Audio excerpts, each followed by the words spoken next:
Jai Satchidanand. And a handful of people are playing. Namo handful. Vitragai. Namo Arihantanam.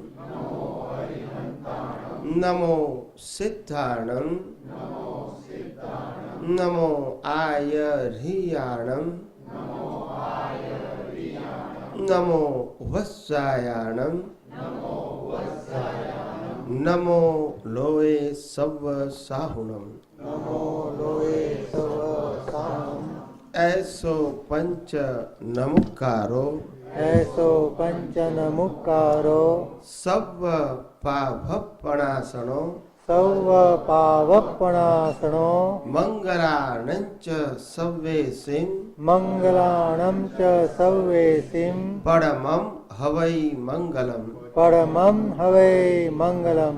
ओम नमो भगवते वासुदेवाय। ओम नमो भगवते वासुदेवाय। ओम नमः शिवाय। ओम नमः शिवाय। जय सच्चिदानंद। जय सच्चिदानंद। प्रत्यक्ष दादा भगवाननी साक्षीए प्रत्यक्ष दादा भगवाननी साक्षीए वर्तमाने महाविदे क्षेत्રમાં વિચરતા વર્તમાને મહાવિદે ક્ષેત્રમાં વિચરતા તીર્થંકર ભગવાન શ્રી સિમંદર સ્વામીને તીર્થંકર ભગવાન શ્રી સિમંદર સ્વામીને અત્યંત ભક્તિપૂર્વક નમસ્કાર કરું છું। અત્યંત ભક્તિપૂર્વક નમસ્કાર કરું છું। વાત્સલ્ય મૂર્તિ શ્રી દાદા ભગવાનને વાત્સલ્ય મૂર્તિ શ્રી દાદા ભગવાનને અત્યંત ભક્તિપૂર્વક નમસ્કાર કરું છું। અત્યંત ભક્તિપૂર્વક નમસ્કાર કરું છું। 33 કોટી દેવી દેવતાઓને 33 કોટી દેવી દેવતાઓને અત્યંત ભક્તિપૂર્વક નમસ્કાર કરું છું। અત્યંત ભક્તિપૂર્વક નમસ્કાર કરું છું। વિતરાગ શાસન દેવ દેવીઓને વિતરાગ શાસન દેવ દેવીઓને અત્યંત ભક્તિપૂર્વક નમસ્કાર કરું છું। અત્યંત ભક્તિપૂર્વક નમસ્કાર કરું છું। નિષ્પક્ષપાતી શાસન દેવ દેવીઓને નિષ્પક્ષપાતી શાસન દેવ દેવીઓને અત્યંત ભક્તિપૂર્વક નમસ્કાર કરું છું। અત્યંત ભક્તિપૂર્વક નમસ્કાર કરું છું। આ ક્ષેત્રના રક્ષક દેવી દેવતાઓને આ ક્ષેત્રના રક્ષક દેવી દેવતાઓને અત્યંત ભક્તિપૂર્વક નમસ્કાર કરું છું। અત્યંત ભક્તિપૂર્વક નમસ્કાર કરું છું। આખા બ્રહ્માંડના જીવ માત્રના રિયલ સ્વરૂપને આખા બ્રહ્માંડના જીવ માત્રના રિયલ સ્વરૂપને અત્યંત ભક્તિપૂર્વક નમસ્કાર કરું છું। અત્યંત ભક્તિપૂર્વક નમસ્કાર કરું છું।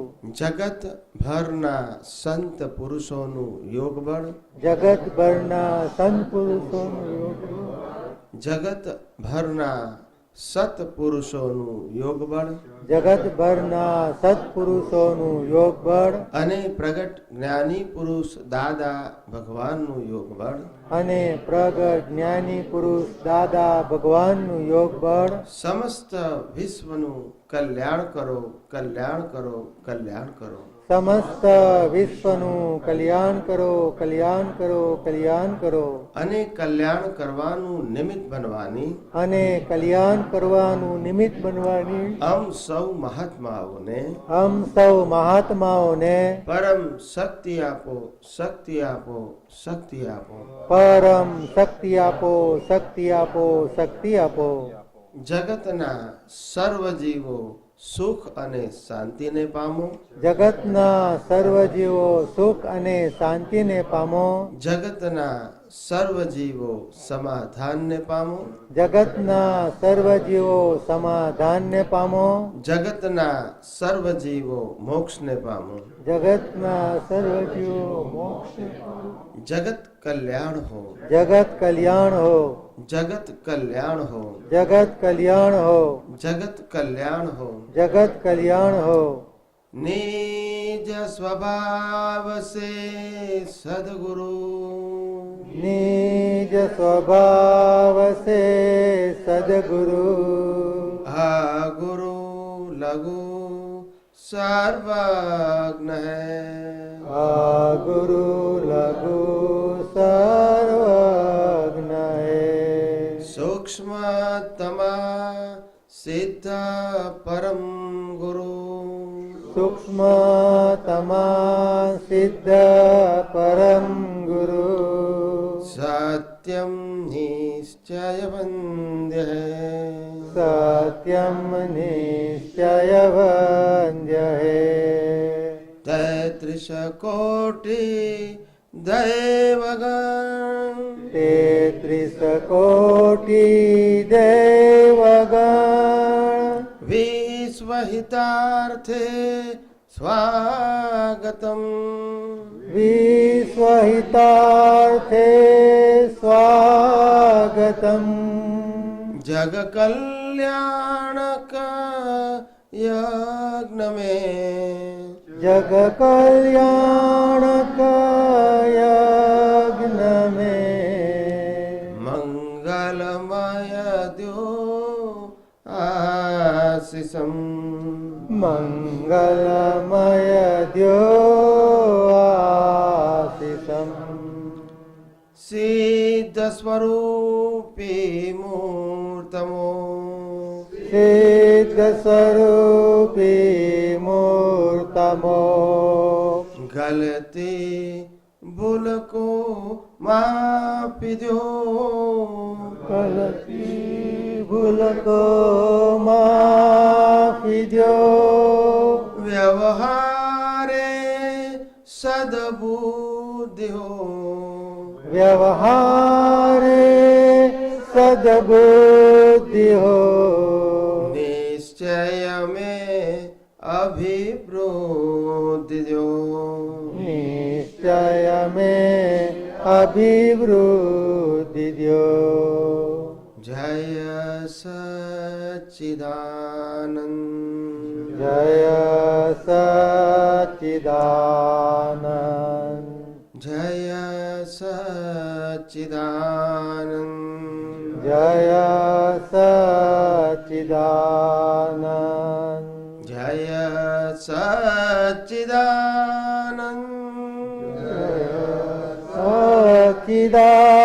સચ્ચિદાનંદ જય સચ્ચિદાનંદ જય સચ્ચિદાનંદ જય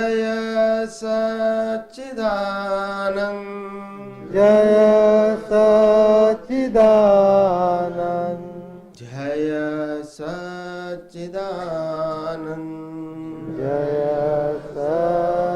સચ્ચિદાનંદ હે શ્રી પદ્માવતી માં હે શ્રી પદ્માવતી માં હે શ્રી ચક્રેશ્વરી માં હે શ્રી ચક્રેશ્વરી માં અમે આપને અત્યંત ભક્તિપૂર્વક નમસ્કાર કરી અમે આપને અત્યંત ભક્તિપૂર્વક નમસ્કાર કરી અને પ્રાર્થના કરીએ છીએ કે અને પ્રાર્થના કરીએ છીએ કે અમ સર્વે મહાત્માઓને અમ સર્વે મહાત્માઓને મોક્ષ માર્ગને લાયક મોક્ષ માર્ગને લાયક અને સહાયક સંજોગો અને સહાયક સંજોગો પ્રાપ્ત થાવ પ્રાપ્ત થાવ પ્રાપ્ત થાવ પ્રાપ્ત થાઓ પ્રાપ્ત થાઓ પ્રાપ્ત થાઓ હે શ્રી અંબે માં હે શ્રી અંબે માં હે શ્રી ભદ્રકાળી માં હે શ્રી ભદ્રકાળી માં અમે આપને અત્યંત ભક્તિપૂર્વક નમસ્કાર કરી અમે આપને અત્યંત ભક્તિપૂર્વક નમસ્કાર કરી અને પ્રાર્થના કરીએ છીએ કે અને પ્રાર્થના કરીએ છીએ કે પ્રાપ્ત મન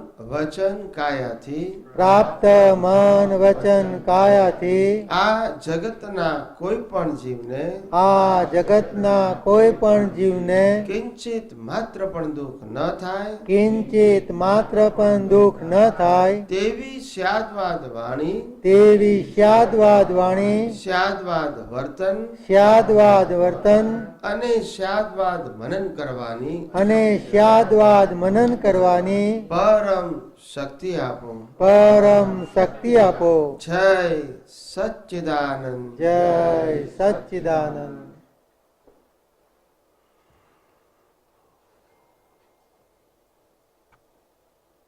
જય સચ્ચિદાનંદ સત્સંગ એટલે શું? સત્સંગ એટલે દિવસે દિવસે આપણી જાગૃતિ પ્રકૃતિ અને પરમાત્માને છૂટા પાડવા માટેની દ્રષ્ટિ મજબૂત થવી જોઈએ, વર્ધમાન થવી જોઈએ અને જાગૃતિના ઉપયોગનો સમય પણ દિવસે દિવસે વધવો જોઈએ. કારણ કે ધીસ ઇઝ અ સાયન્સ અને science is on a base of application. Science knowledge ઉપર આધાર નથી, એપ્લિકેશન ઉપર આધાર છે. જો સાયન્સનું એપ્લિકેશન ના કરો તો પછી નોલેજ થઈ જશે અને નોલેજ એ બેનિફિટ નહીં કરે, ખાલી આ અવતાર પૂરતું તમારા મગજમાં રહેશે. શું રહેશે? હા, પણ બેનિફિટ નહીં કરે. પણ તમે ઉપયોગ કરશો તો સ્લોલી તમને ધીમે ધીમે એક્સપિરિયન્સ થશે અને એને જ સાયન્સ કહેવાય.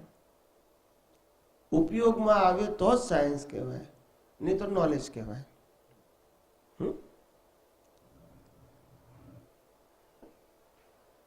કવિરાજે પદમાં લખ્યું છે, હર્ષ અને શોકની વિભાવાવસ્થે હાજર થયું તેજ જ્ઞાન, ઉપજાવે સંયમ પરિણામ. હાજર થયું તે જ્ઞાન. મગજમાં છે તે નહીં, મેમરીમાં છે તે નહીં, સંજોગોમાં ઉપયોગ થયું એને જ્ઞાન કહેવાય. નહીતર એ જ્ઞાન કયું કહેવાય? જળ જ્ઞાન કહેવાય, કે જે એપ્લિકેશનમાં કામ લાગતું નથી. સમજાય છે? જે ફ્લાવર દેખવામાં સુંદર હોય પણ સુગંધ ના આવતી હોય એ ફ્લાવરની શું કિંમત છે? ખ્યાલ આવ્યો? અને જે ફ્રૂટ, વેજીટેબલ્સ, ફ્રૂટ્સ દેખાય સુંદર, કલર સુંદર હોય પણ ખાઈ ના શકાય તો શું કરવાનું? એવી રીતે જ્ઞાન ઉપયોગમાં ના કરી શકાય એ બધું શુષ્ક જ્ઞાન કહેવાય. શું કહેવાય? શુષ્ક જ્ઞાન. શુષ્ક જ્ઞાન. શુષ્ક જ્ઞાન એ આધ્યાત્મનો માર્ગ નથી. શુષ્ક જ્ઞાનને એક પ્રકારની ફિલોસોફી કહેવાય. શું કહેવાય? ફિલોસોફી. Philosophy without application. એટલે ફિલોસોફીનું અહીંયા કામ નથી. આપણે તત્વજ્ઞાન એને જ કહેવાય કે જે તત્વજ્ઞાન આપણા જીવનમાં ડે ટુ ડે લાઈફના સર્કમસ્ટાન્સીસમાં યુઝેબલ હોય, એપ્લિકેબલ હોય અને આપણે આસાનીથી એનો ઉપયોગ કરી શકતા હોવા જોઈએ. બહુ જ મોટી મોટી ઊંચી ગંભીર વાતો જાણીએ પણ જે વાતો પ્રેક્ટિકલ જ ના હોય, કામમાં જ ના આવવાની હોય, એ વાતને શું કરવાનું? સમજાય? આ જ્ઞાન શુષ્ક ના રહીએ, એને આપણે ભૂલાય નહીં, એના માટેની ચાવી આપજો. એટલે જ્ઞાન શુષ્ક ક્યારે થઈ જાય કે એનો ઉપયોગ ના કરો તો શુષ્ક થઈ જાય. બરાબર. તમે ઉપયોગ કરતા જાઓ ને તો એ જ્ઞાન ધીમે ધીમે તમારા વિઝનમાં પરફેક્ટ થતું જાય. કેવું થતું જાય? પણ તમે ઉપયોગ જ ના કરો તો પછી આઈડલ થઈ જાય. હું જાણું છું બધું. આજે આપણે બધાને પૂછ્યું કે પાંચે ના બધી મળે છે, એની અર્થ સાથે મળે છે. બધા સત સાધનો, બધા કડકાટ બોલી જાય, બધું મળે છે. પણ આપણે કહીએ કે મન વચન કાયની અવસ્થા પર ને પરાધીન છે, એનો મિનિંગ શું થાય તો કે ખબર નથી, ના સમજાયું. એને શુષ્ક જ્ઞાન કહેવાય. કેવું કહેવાય? Knowledge without application. તો શું કરવાનું પછી? જેનો તમે ઉપયોગ જ ના કરી શકતા હોય એ જ્ઞાનનો મતલબ શું છે? જેનો તમે મિનિંગ જ જાણતા નથી, જેનો મર્મ જાણતા નથી, તો પછી જ્ઞાનનો અર્થ જ શું છે? પછી ચોપડીમાં છે કે મગજમાં છે, કોઈ ફેર નથી. ઉપયોગ થાય એવું હોવું જોઈએ. કેવું હોય છે? ઉપયોગ. એટલે દાદા ભગવાનનું આપતો સૂત્ર છે, જ્ઞાન જ્ઞાનીના હૃદયમાં છે. જ્ઞાન પુસ્તકમાં નથી, જ્ઞાન જ્ઞાનીના હૃદયમાં છે. આ દાદા ભગવાનનું આપતો સૂત્ર છે. અને બીજું આપતો સૂત્ર દાદા ભગવાનનું છે, અમે આપીએ છીએ તે જ્ઞાન નથી, અમે આપીએ છીએ તે જ્ઞાન નથી, તમને અનુભવમાં આવે તે જ્ઞાન. એટલે એક મહાત્માએ પૂછ્યું હતું કે દાદા તમે આપો છો એ જ્ઞાન નથી? ત્યારે દાદાએ કીધું એ જ્ઞાન ખરું, પણ એ અમારા અનુભવનું, તમારા અનુભવનું નહીં. પણ તમને અનુભવમાં આવ્યું એ તમારું જ્ઞાન. અત્યારે અમારું અનુભવનું જ્ઞાન તમને શેર કરીએ છીએ. એ તમારા માટે જ્ઞાન નથી, એ ઇન્ફોર્મેશન છે. પણ તમે એનો ઉપયોગ કરી વાગોળીને એપ્લિકેશન કરો, પછી તમને અનુભવ થાય, એ તમારું જ્ઞાન છે. અને એ અનુભવ જ્ઞાન જ કેરી ફોરવર્ડ થશે, નોલેજ કેરી ફોરવર્ડ નહીં થાય. મહાવીરે આપેલું હોય તો નોલેજ કેરી ફોરવર્ડ ના થાય. It's a principle. પછી કોણે આપ્યું છે ઇમ્પોર્ટન્ટ નથી. હંમેશા લો ઓફ નેચર એવો હોવો જોઈએ કે બધા માટે સરખો હોય. એમાં પછી ઇફ અને બટ ના હોય, જો તો ના હોય, બધા માટે ઇક્વલ હોય. અને તો જ આ વિજ્ઞાન સમજાય, નહીં તો સમજાય નહીં. અને જેમ જેમ લોકો સમજતા થાય છે એમ બધાને ખ્યાલ આવે કે આ વિજ્ઞાન ખરેખર સહજ છે, સરળ છે, સુગમ છે. એવું જે જ્ઞાની પુરુષ કહી ગયા છે એ આપણને હવે રિયલાઇઝ થાય છે. શું થાય છે? જ્ઞાની પુરુષ તો બોલી ગયા અને આપણે જ્ઞાન મેળવ્યું પણ ખરું, પણ આપણને સરળ, સહજ ને સુગમ લાગ્યું નહીં, અઘરું લાગ્યું. આપણને શું લાગ્યું? હવે આ વિજ્ઞાન સમજાયા પછી લાગે છે કે જ્ઞાન ખરેખર સરળ, સહજ ને સુગમ છે. એટલે જ્ઞાની પુરુષે કીધું છે, શ્રીમદ રાજચંદ્રે કહ્યું કે જ્ઞાન સહજ, સરળ ને સુગમ છે, પણ દાતા દુર્લભ છે. શું છે? દાતા નથી હોતા. દાતા એટલે અનુભવી પુરુષ. દાતા એટલે દાન કરનાર નહીં. દાતા એટલે એવા અનુભવી પુરુષ કે જે તમને એવું જ્ઞાન આપે કે જે તમારા માટે ઇઝી ટુ અન્ડરસ્ટેન્ડ અને ઇઝી ટુ એપ્લિકેશન હોય. પેલું તો સમજતા સમજતા જ 5 અવતાર થઈ જાય. ના સમજાયું? આ કૃષ્ણ ભગવાન ભગવાન તરીકે માની છે, આપણે એક જ અવતારથી માની આવશું, કેટલા અવતારથી માનતા હોઈશું? કેટલા અવતારથી? મહાવીરને ભગવાન એક જ અવતારથી માનતા હોઈશું, કેટલા અવતારથી માનતા હોઈશું? શિવને ભગવાન કે એક જ અવતારથી માનતા, કેટલા અવતારથી માને છે? પણ તો પણ સમજાય નહીં. કેટલા અવતારથી માનો પણ સમજાય નહીં. કારણ કે સમજાવનારો જોઈએ. શું જોઈએ? એ સમજાવનારો હોય એને મોક્ષ માર્ગદાતા કહેવાય. મોક્ષદાતા કહેવાય નહીં. મોક્ષ માર્ગદાતા એ તમને પાથ બતાવે કે you follow this path and you realise the spiritual science. સમજાય છે? એ દાદા ભગવાને કહેતા હતા, અમે કહીએ અમે કરીએ કરવાનું નથી, અમે કહીએ કરવાનું છે. સમજાય છે? સમજાયું કે નહીં? અમે કહીએ કરવાનું છે, કરીએ નહીં કે છે. ખ્યાલ આવ્યો? જ્ઞાની પુરુષે તો ઘણું બધું કીધું છે, પણ આપણને જેટલું એંગલથી સમજાય એટલું સાચું.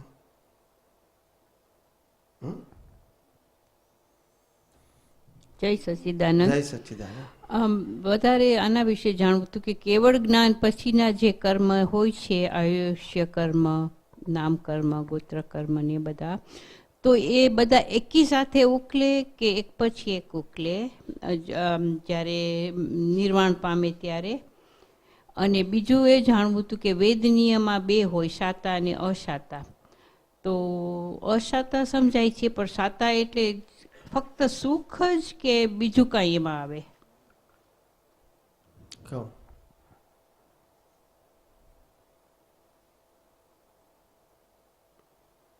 છેલ્લો અવતાર હોય ત્યારે 4 પ્રકારના કર્મો બાકી હોય.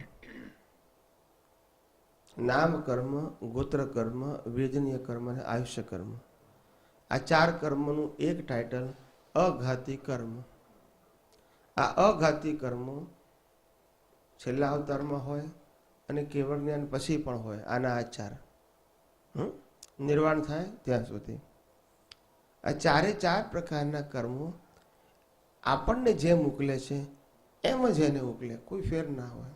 કારણ કે તો કુદરતી રચના છે ને. કુદરતી રચનામાં કોઈનું ચાલે નહીં. બરાબર. જેમ જેમ વીટ્યા હોય તેમ તેમ એના સમય મોકલે, કોઈ ચેન્જ નહીં. પણ સ્વામીજી, અત્યારે નામકર્મ હોય તો કેવી રીતે સમય ઉકલે એ સમજણ ના પડે મને. નામ કર્મથી તો તમારું આઈડેન્ટિફિકેશન છે. હા, પણ એ પછી તો એમ જ ઉકલી જ જાય ને જ્યારે મૃત્યુ થાય ત્યારે. આમ એને કેવી રીતે સમયે ઉકલે? આખી લાઈફ નામ કર્મ વગર જીવાય?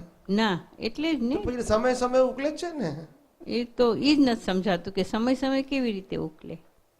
કોઈ પણ પ્રકારનો ભોગવટો નામ વગર હોઈ શકે? એટલે ભોગવટા સાથે જોડાયેલું તો પછી હોય. એ તો ઓહો સમય સમય ઉકલે છે. ઓહો. તમને કીધું આ બહુ સરસ કર્યું છે, તમે કીધું આ ભૂલ કરી છે, પણ નામ સાથે કહે તો જ અસર થાય ને.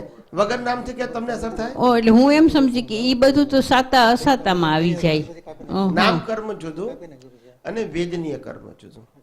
વેદનીય કર્મના બે ભાગ છે, સાતા વેદનીય અને અસાતા વેદનીય. એ વેદનીય કર્મના ભાગ છે. હા. હમ? એટલે વેદનીય કર્મના જે ભાગ છે એ બરાબર છે કે વેદનીય કર્મમાં સાતા અને અસાતા આવે છે. વેદનીય કર્મમાં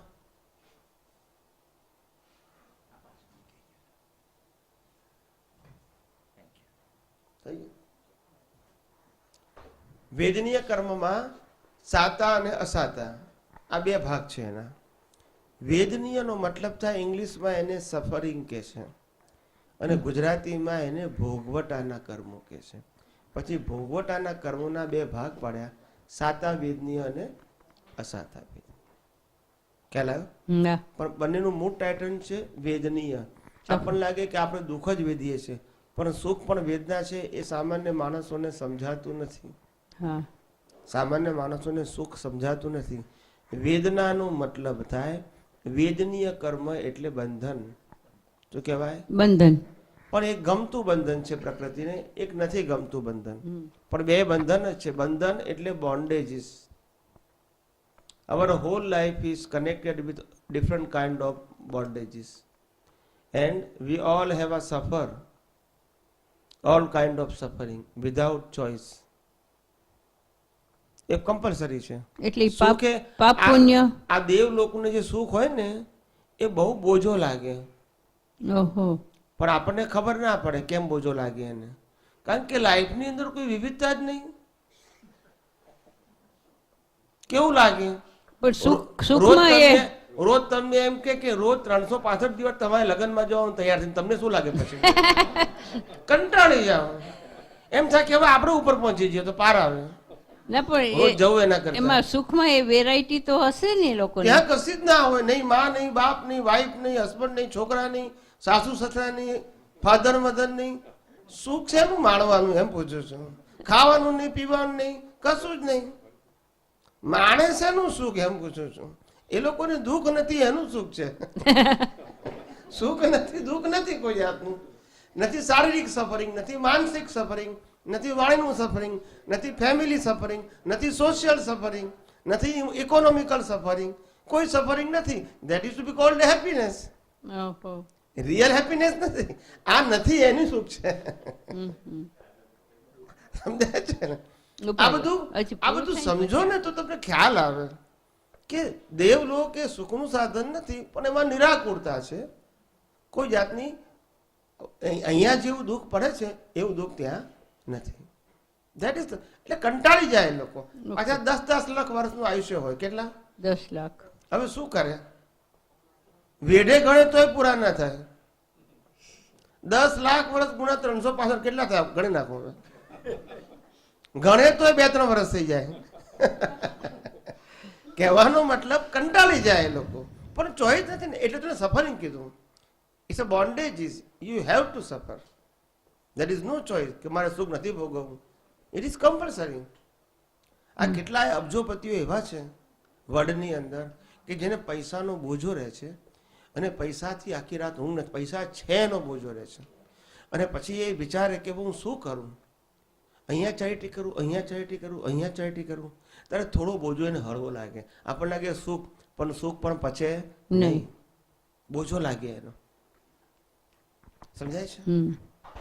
એટલે આ બધું સ્વામીજી, બધી શું કહેવાય કે પ્રાકૃતિક મસ્તી છે બધી.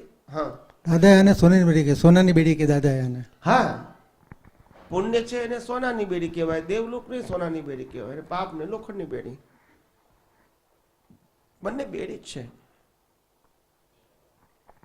બીજું શું પૂછવું છે? હા બસ એટલે આ કે એ જે કર્મ બધા હોય, આયુષ્ય કર્મ ને બધા કેવી રીતે એટલે તમે કહ્યું કે ઉકલે છે એટલે આસ્તે આસ્તે જ આપણી ઉકલે જેમ છે. જ ઉકલે, કોઈ ફેરફાર ના થાય. હા. જેવો એનો ડ્યુ ટાઈમ હોય એ જ પ્રમાણે એ કર્મો બધા ડ્યુ થાય એ પ્રમાણે એનો હિસાબ ઉકલે.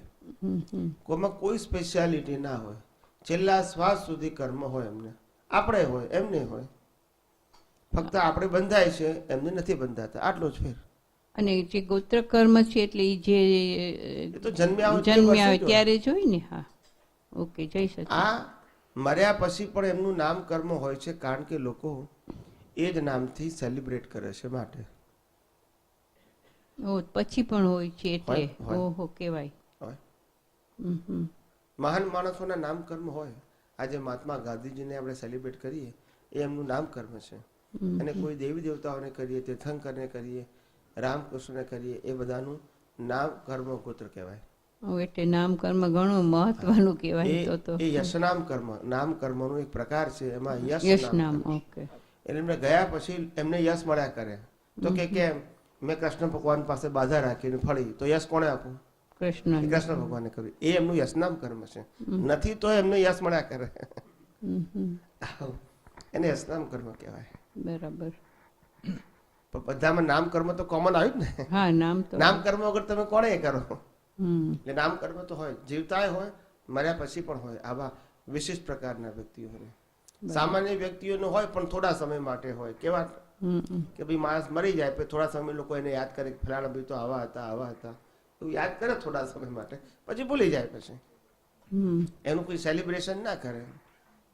ખ્યાલ આવે? બરાબર. ઓકે, જય સચિદાનંદ. જય સચ્ચિદાનંદ. લ્યો. માઈક. સ્વામીજી, દેવલોકમાં જાય તો મનુષ્યમાંથી જ દેવલોકમાં જવાય ને બીજી કોઈ ગતિમાંથી ના જવાય? બીજી ગતિમાંથી જાય પણ કર્મ અહીંયા બાંધેલા હોય. બીજી ગતિમાંથી જાય? અહીંથી નરકમાં જાય, નરકમાંથી દેવલોકમાં જાય, અહીંથી પશુઓમાં જાય, પશુઓમાંથી પણ દેવલોકમાં જાય, પણ કર્મ અહીંયા બાંધેલા હોય એમ. ઓકે. મનુષ્યમાંથી સીધા જ દેવ થાય એવું જરૂર નથી. ઓહ. વાયા પણ થઈ શકે, પણ કર્મ અહીંયા બાંધ્યા હોય. તો પછી- ફંડામેન્ટલ દેવલોકના કે ચારે ગતિના કર્મો મનુષ્ય ભાવમાં બંધાય છે. That is important thing. હા. પછી દેવલોકમાં, નરકલોકમાંથી દેવલોકમાં જાય, પશુઓમાંથી દેવલોકમાં જાય, એનું ઇમ્પોર્ટન્ટ નથી. કર્મ બધા ક્યાં બાંધે છે? મનુષ્ય ભાવમાં. આ ઇમ્પોર્ટન્ટ છે.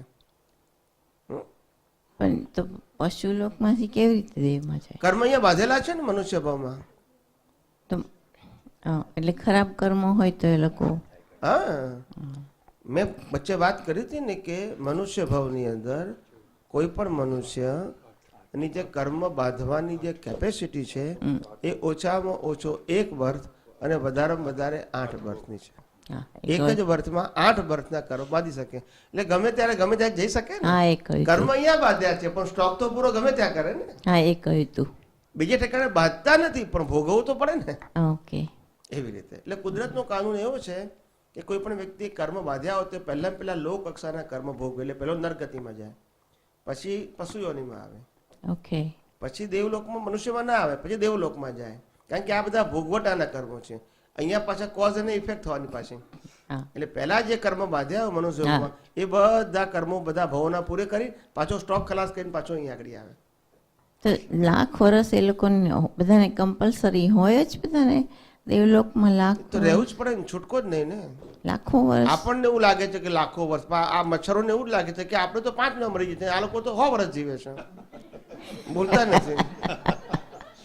એના જેવા આપણા માટે એ દેવો કે છે આ મચ્છર જેવા છે ને આપણે મચ્છર ને મચ્છર કહીએ. બધું એકનું એક જ છે, ખાલી અન્ડરસ્ટેન્ડિંગ ડિફરન્સ છે. આ બધું લોજિક જ છે કે બીજું કશું. એક માન્યતા છે, એક અલગ અલગ વ્યૂ પોઈન્ટ છે. દેવોને આપણે મચ્છર જેવા લાગીએ ને આપણે પેલા મચ્છરને મચ્છર જેવા કહીએ. એવું છે. બધી માન્યતાઓ છે બધી. આ બધા કર્મના ખેલ છે.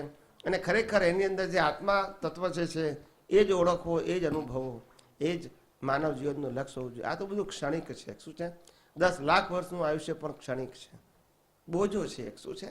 લાગે આવતો આપણને, ખ્યાલ આવે ને. પણ મજા નથી. આ જીવનની અંદર મનુષ્ય ભાવની મજા નથી. મજા ક્યારે આવે કે આપણે પોતાના સ્વ સ્વરૂપમાં રહી અને આ પ્રકૃતિને ખપતી જોઈએ. ખપાવતા ના હોઈએ, ખપતી જોઈએ. એટલે કુદરત એનો ઉકેલ લાવે છે એ રીતે જોઈએ. આપણે ઉકેલ લાવતા નથી. આપણે કરતાય નથી અને માલિક પણ નથી. એવી રીતે ઉકેલ લાવતા જોઈએ આપણે, ત્યારે એ આપણી દશા કહેવાય. શું કહેવાય? દશા કહેવાય. કે આપણે પોતે સ્વ સ્વરૂપમાં રહી અને આ મન વચન કાયની બધી અવસ્થાઓ કુદરત કેવી રીતે ઉકેલ લાવે છે એને જોયા કરીએ આપણે. આપણે એમાં કશું કરતા નથી. સમજાય છે ને? કવિરાજનું પદ છે ને, છતત્વો નું જ સંમેલન મિલનમાં પૂર્ણ વિસર્જન. મિલનમાં પૂર્ણ વિસર્જન. વિસર્જન. ચતત્વનું જે સંમેલન મિલનમાં પૂર્ણ વિસર્જન. Thank you. જય સચ્ચિદાનંદ. જય સચ્ચિદાનંદ. બીજા કોઈને? હા બોલો. જય સચ્ચિદાનંદ. જય સચ્ચિદાનંદ. તમે કહ્યું સ્વામી કે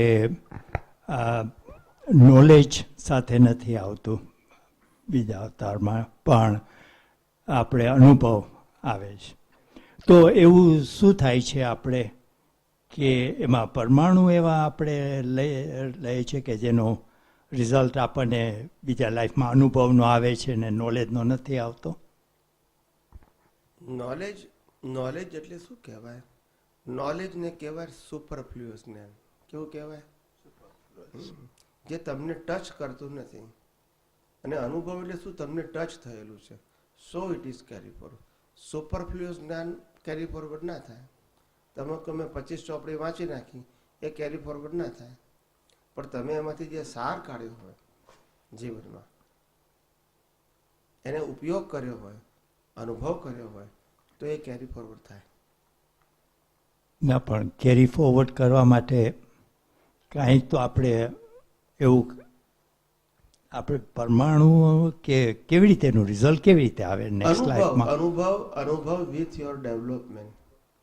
ડેવલપમેન્ટ શરીર સાથે બે વસ્તુ જાય, એક તો કોઝલ બોડી અને ડેવલપમેન્ટ. આ બંને વસ્તુ કેરી ફોરવર્ડ થાય તો ડેવલપમેન્ટમાં આ બધી વસ્તુ આવે. ઓકે. અને પેલા કર્મ હોય કોઝલ બોડીમાં, હા. ભોગવવાના કર્મ, અને ડેવલપમેન્ટ એ તમારે પુરુષાર્થ માટે કામ લાગે. ડેવલપમેન્ટ. અને પેલા ભોગવવા માટે છે. બંનેના રોલ જુદા છે. બેના રોલ જુદા છે. જુદા છે. બરાબર. એટલે અનુભવ ડેવલપમેન્ટમાં. જી જી જી. ઓકે. ભલે. બીજા કોઈને કંઈ પૂછવું છે? ચાલો આપણે અહીંથી કાગળમાંથી પ્રશ્ન લઈએ. વચ્ચે કોઈને પૂછવું હોય તો પછી પૂછજો. હા,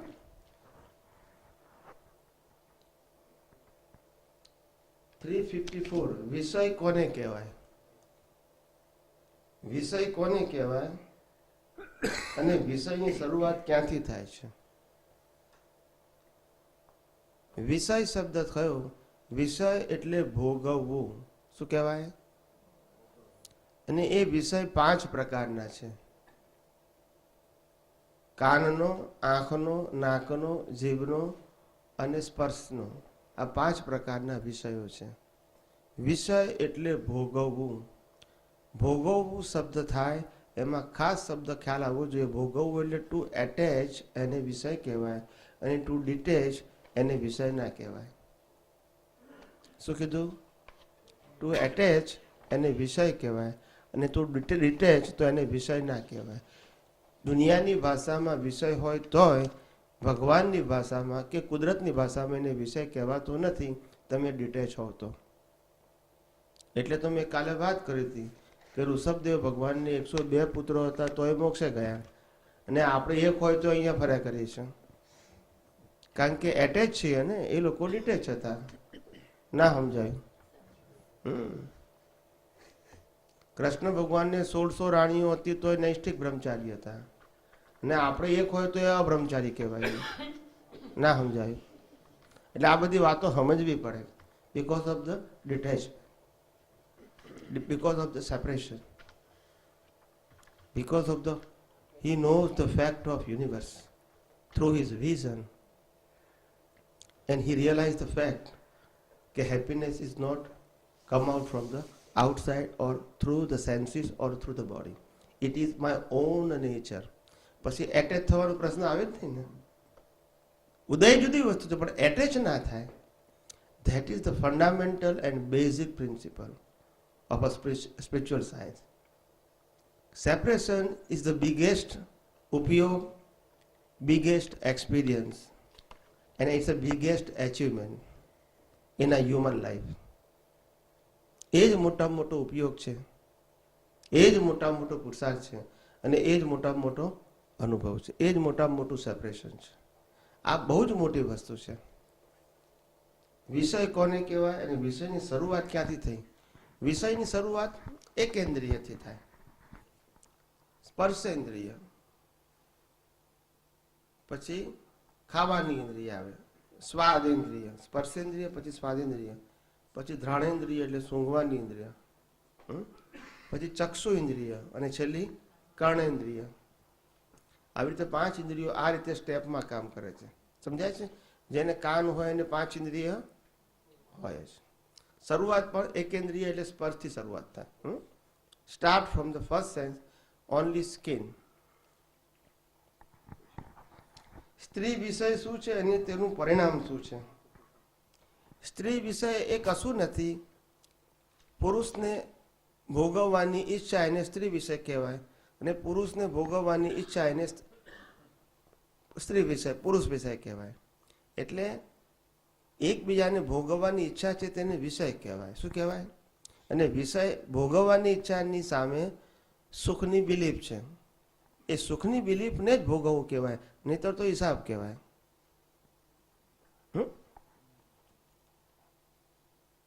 બ્રહ્મચર્ય એટલે શું? બ્રહ્મચર્ય એટલે 2 પ્રકારના બ્રહ્મચર્ય.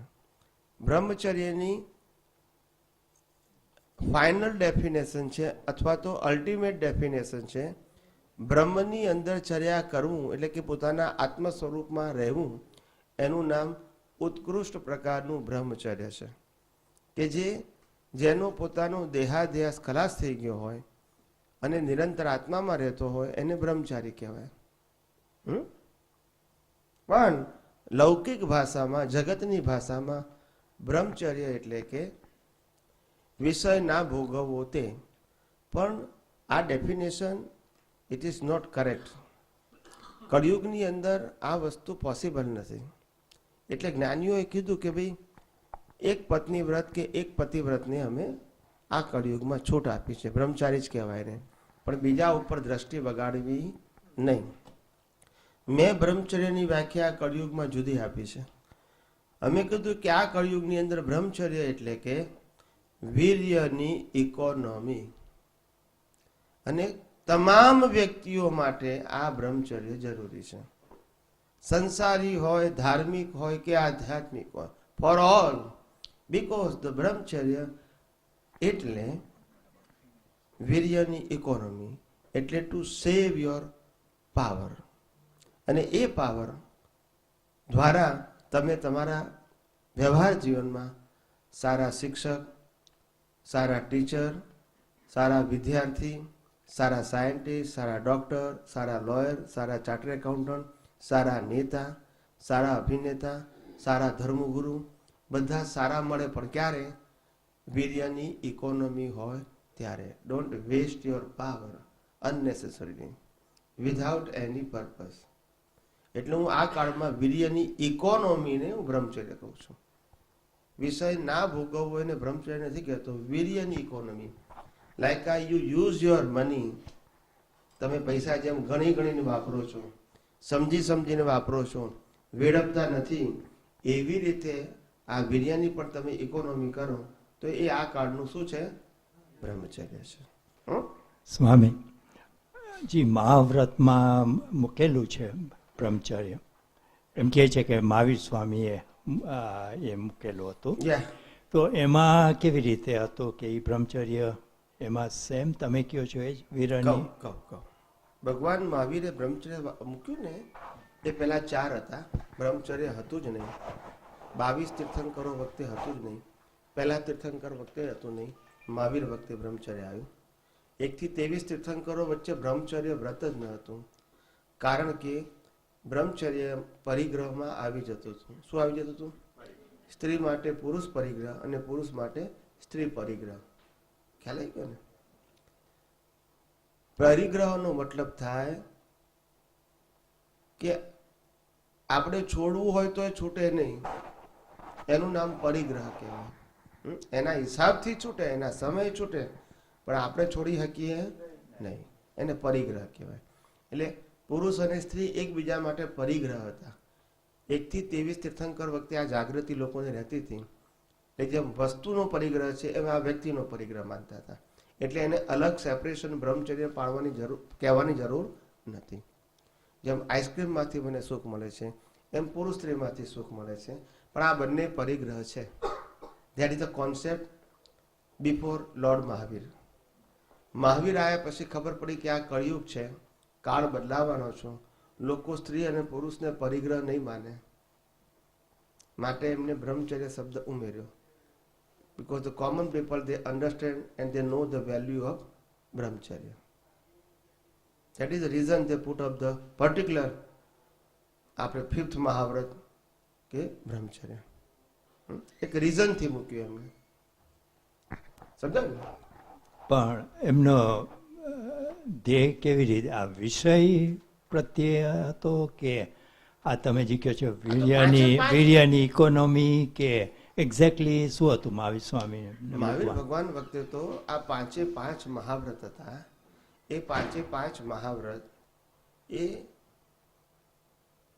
સાધુ ધર્મ હોય તો જ શ્રેષ્ઠ પાળી શકે.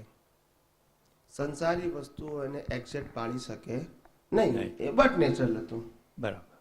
સત્યની જગ્યાએ અસત્ય બોલવું પડે, ખ્યાલ આવી ગયો? અચૌર્યની જગ્યાએ ચોરી કરવી પડે. ચોરી એટલે અણહકનું લેવું એને ચોરી કહેવાય, અથવા કોઈને છેતરવું એને ચોરી કહેવાય. ખ્યાલ આવે ને? પછી હિંસા ના કરીએ તો આપણે ચાલે નહીં સોશિયલ લાઈફમાં. પરિગ્રહ એટલે સાધનો વસાવવા પડે આપણે લાઈફ જીવવા માટે. અને બ્રહ્મચર્ય એટલે કે આ બાળકની ઉત્પત્તિ માટે. એટલે આ બધી વસ્તુ સોશિયલ લાઈફમાં જરૂરી છે. પણ 5 મહાવ્રત જે છે એ રિલેટિવ સત્ય છે અને સાધુ ભગવંતોએ ચુસ્તપણે પાલન કરવાનું હોય છે. પણ આ કાળમાં એ જોવા મળતું નથી. ખ્યાલ આવી ગયો? 5 મહાવ્રતમાં ઘણા બધા સાધુ સંત સંન્યાસીઓ ફેલ ગયા છે. શું કીધું? ફેલ ગયા છે. 5 મહાવ્રતમાં કદાચ કોઈને એક મહાવ્રત કે બ્રહ્મચર્ય જેવું સારું વર્તું હોય, પણ 4માં તો ફેલ મોટા ભાગના ગયા છે. શું કીધું? 4માં. હું સાધુ સંત સંન્યાસીની વાત કરું છું, સંસારીઓની વાત કરતો નથી. 5 મહાવ્રતમાંથી 5માં ફેલ થનારની સંખ્યા છે સાધુ સંત સમાજમાં, પણ 4માં ફેલ થનારની સંખ્યા ઘણી મોટી છે. સમજાય છે? સત્ય, અહિંસા, અચૌર્ય, અપરિગ્રહ આ બધામાં તો પાવરફુલ થઈ ગયા છે. કેવા થઈ ગયા છે? પાવરફુલ. હા. પણ કેટલાક લોકો બ્રહ્મચર્યમાં સારી રીતે ફોલો કરનારા છે. એટલે 10% જ એવા છે કે જે આમાં ભ્રષ્ટ થઈ ગયા છે બ્રહ્મચર્યની બાબતમાં. પણ પેલામાં તો 90% બ્રહ્મચર્ય બધા ભ્રષ્ટ થયેલા છે, બાકીના 4 મહાવ્રતમાં. સમજાય છે? આ કળિયુગ છે ને, ખ્યાલ આવી ગયો? અને અમે બધું બોલી શકીએ, તમે ના બોલી શકો. સમજાય? અમે જવાબદાર હોઈએ એટલે બોલીએ, તમે ના બોલી શકો. તમે પૂછો કોઈ જવાબ ના આપી શકો. અમે એવો જવાબ આપીએ કે એની બોબડી બંધ થઈ જાય. તમે ના આપી શકો, અમે આપી શકીએ. સમજાય છે? એટલે મારો જવાબ પ્રિન્સિપલ હોય, સિદ્ધાંતિક. યસ. મહાવીર સ્વામી ભગવાનનો ધ્યેય તો આ સાધુ સંતો માટે, ના બધા માટે, બ્રહ્મચર્ય તો બધા માટે 5 મારું બધા માટે છે. પણ સંસારીઓ માટે એનું લિમિટેડ એપ્લિકેશન કીધું, લિમિટેડ કીધું. સાધુ માટે સંપૂર્ણ કીધું. ઓકે. કે સાધુ તરીકે તમારે આ બધી વસ્તુની જરૂર નથી. એટલે તો કીધું પરિગ્રહનો મતલબ એવું નહીં કે વસ્તુ ના રાખવી. પરિગ્રહનો મતલબ માલિકી ના હોવી. That's it. તમને વસ્તુની જરૂર હોય તો લેવાની, પણ માલિકી નહીં કરવાની. ખ્યાલ આવે? બરાબર. આવી રીતે. કારણ કે માલિકી કરી તો પછી ફસાઈ ગયા, પછી પરિગ્રહ છે. હોવું એને પરિગ્રહ નથી કહેવાતું, ઓનરશિપ ને પરિગ્રહ કહેવાય છે, માલિકી ભાવ.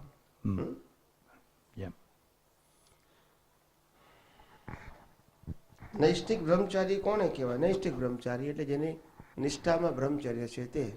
નિષ્ઠા એટલે કે જેના લક્ષ્યમાં ખબર જ છે કે ભાઈ હું તો અખંડ બ્રહ્મચારી છું. ખ્યાલ આવે ને? અને અખંડ બ્રહ્મચર્ય એ જ મારું લક્ષ્ય છે. પણ પ્રકૃતિની અંદર વિષય લાયા હોય તો એ ભોગવે, પણ એમાં એને રુચિ કે આનંદ ના હોય, એ નૈષ્ઠિક બ્રહ્મચારી કહેવાય. દાખલો છે આપણું કૃષ્ણ ભગવાન. ઘણા બધા દાખલા છે. કૃષ્ણ ભગવાનને કહેવાય, ઋષભદેવને કહેવાય, જેને અનેક પુત્રો હોય ને અનેક રાણીઓ હોય. આ બધા ચક્રવર્તીઓ જે થઈ ગયા તીર્થંકરો, એ બધાને કહેવાય, બધા નૈષ્ઠિક બ્રહ્મચારી જ કહેવાય. ચક્રવર્તીઓ તો હજારો રાણીઓ હોય અને પાછા એ જ અવતારમાં તીર્થંકરને એ જ અવતારે મોક્ષે ગયા. પણ એ બધા નૈષ્ઠિક બ્રહ્મચારી હોય. વિષય સુખ, વિષયમાં સુખ છે એની ભ્રાંતિ ખલાસ થઈ ગઈ, એ બધા નૈષ્ઠિક બ્રહ્મચારી છે. શીલ એટલે શું અને શીલવાન કોને કહેવાય? શીલ એટલે શું? શીલ એટલે જે સંયમ છે, સંયમને 100% પાલન કરે તો એને શીલ કહેવાય. સંયમને લિમિટેડ પાલન કરે તો સંયમ કહેવાય, 100% પાલન કરે તો શીલ કહેવાય. શીલ એટલે શું? શીલ એટલે એક જ ધ્યેય, એક જ નિષ્ઠા, અખંડ બ્રહ્મચર્ય, પોતાના સ્વ સ્વરૂપમાં આત્મવિશ્વાસ, પોતાના માટે, આ જગત માટે સંપૂર્ણ વૈરાગ્ય ભાવ અને પોતાના માટે સંપૂર્ણ રાગ ભાવ, આત્મા માટે, જેને સમ્યક રાગ કહેવાય. શું કહેવાય? પેલો મિથ્યા રાગ છે, મોહનો રાગ છે, આ સમ્યક રાગ છે. મિથ્યા મોહ ને સમ્યક મોહ કહે છે ને, સેમ. એટલે એવું જે હોય એને શીલવાન કહેવાય. શીલવાન. શીલવાનનું તપ બહુ, બળ બહુ હોય, તપ બહુ હોય, એનો તાપ બહુ હોય. દાદા ભગવાન કહેતા હતા કે શીલવાન પુરુષ હોય અને બંધ રૂમની અંદર 1000 સાપ ભરેલા હોય, ઉપર ઉપર નીચે એમ, પણ શીલવાન જાય તો બધા એને રસ્તો કરી આપે. એનો તાપ એવો હોય. શીલ જુદી વસ્તુ છે. શીલમાં બ્રહ્મચર્ય સિવાય ઘણી બધી વસ્તુ હોય. એક જ નિષ્ઠા, એક જ ધ્યેય, આત્માની અંદર જબરજસ્ત નિષ્ઠા. એટલે એનું શ્રેષ્ઠપણું છે. શું છે? બ્રહ્મચર્ય તો ગૌણ વસ્તુ છે એના માટે. શીલવાન માણસ માટે બ્રહ્મચર્ય ગૌણ વસ્તુ છે. બ્રહ્મચર્ય તો એનું બાય પ્રોડક્ટમાં હોય જ, એને ઇન્ટરેસ્ટ જ ના હોય, એનાથી ઘણા ઉપર ગયા હોય. આ તો કવિરાજ એવું લખ્યું હતું કે મહાવીર પણ ડરતા હતા એક વિષયને કાજ. એ આપણા માટે લખ્યું છે કે મહાવીરને ડર ના હોય. લૌકિક ભાષામાં લખ્યું, પણ તમે ના કહી શકો, અમે જ કહી શકીએ. લૌકિક ભાષા મહાવીરને ડર હોય બ્રહ્મચર્યનો, પણ આપણને પ્રેરણા મળે, ઇન્સ્પાયર થાય એટલા માટે કે તમે બ્રહ્મચર્યનું મહત્વ સમજો. એમ બી અવેર, ચાલશે વાંધો નહીં એવું ના માનો, એમ એટલા માટે આપણને કીધું છે. દાદા કે અમારે પ્રતિક્રમણ કરવા પડે, એટલે આપણને લાગે દાદાને પ્રતિક્રમણ કરવાના, એટલે આપણે તો કરવા જ પડશે ને. એટલે તમને પ્રેરણા મળે એટલા માટે. એમને પ્રતિક્રમણ હોય જ નહીં, એમને તો સેપરેશન હોય. પણ તમને આવું બધું ખબર ના પડે ને, તમે પછી અમારે પછી આપતોમાં લઈને આવો. જો દાદાએ લખ્યું છે કે અમે પ્રતિક્રમણ કરતા હતા, હવે અમને ખબર છે કે લખેલું છે, કારણ કે અમે તો સાંભળેલું છે, પણ અમારે એની જરૂર ના હોય ને. તમને આ બધી વસ્તુ ખબર જ ના પડે. મેં એટલે કોઈ ચોપડીઓથી જ્ઞાન પ્રગટ ના થાય, કોઈ દિવસ નહીં થાય. ચોપડીઓથી ઇન્ફોર્મેશન મળે. શું મળે? જ્ઞાન જ્ઞાનીના હૃદયમાં હોય, અનુભવમાં હોય, ચોપડીઓમાં ના હોય. ચોપડીમાં ઇન્ફોર્મેશન હોય. એટલે તો આ ગીતા વાંચનારો અને ગીતા સમજનારો ને સમજાવનારો, એમાંથી કોઈ પ્રશ્ન થતું નથી. કેમ? ઇટ્સ આ ઇન્ફોર્મેશન. સમજાય છે? અનુભવીને મળે ગીતા સાંભળો તો કામ થાય. ઇન્ફોર્મેશનથી શું થાય? કેટલાક તો કહે છે સ્વામીજી અમે તો એવું માનીએ છીએ કે જ્ઞાન ચોપડીમાં જ છે બધું. તો મેં કોઈ વાટીને પી જા, બીજું શું કહું પછી? હવે તો બધે આવી જાય પછી. હા તો બીજું શું કહીએ એને? અથાગ શ્રદ્ધા હોય તો હું શું કહું પછી? પણ આવું આ તો બધું દુનિયા બધી ઘેલી છે, કોઈ આમ અવેરનેસ જ નથી. બધું જેને કહીને જડતા જેને કહેવાય. શ્રીમદ રાજચંદ્રએ કોઈ કર વિચાર તો કોઈ કરતું જ નથી ને. બધું જ મિકેનિકલ વિચારતું જ નથી કોઈ કે આવું હોઈ શકે. હમણાં અમે ઘેર હતા ને તો એક ભાઈએ મેસેજ મોકલ્યો વોટ્સઅપ પર કે આ જમાનામાં જન્મવું અને મરવું બે મોંઘું થઈ ગયું છે. શું આવ્યું? જન્મવું અને મરવું બે મોંઘું થઈ ગયું છે. એટલે આપણને લાગે બે કેમ મોંઘું થઈ ગયું?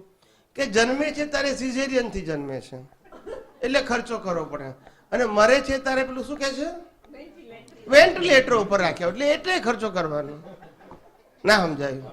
બે માં ખર્ચો, જન્મે તોય ખર્ચો, મરે તોય ખર્ચો. આ કળિયુગ છે. શું છે? ખ્યાલ આવે ને? જતા જતા છોડે નહીં.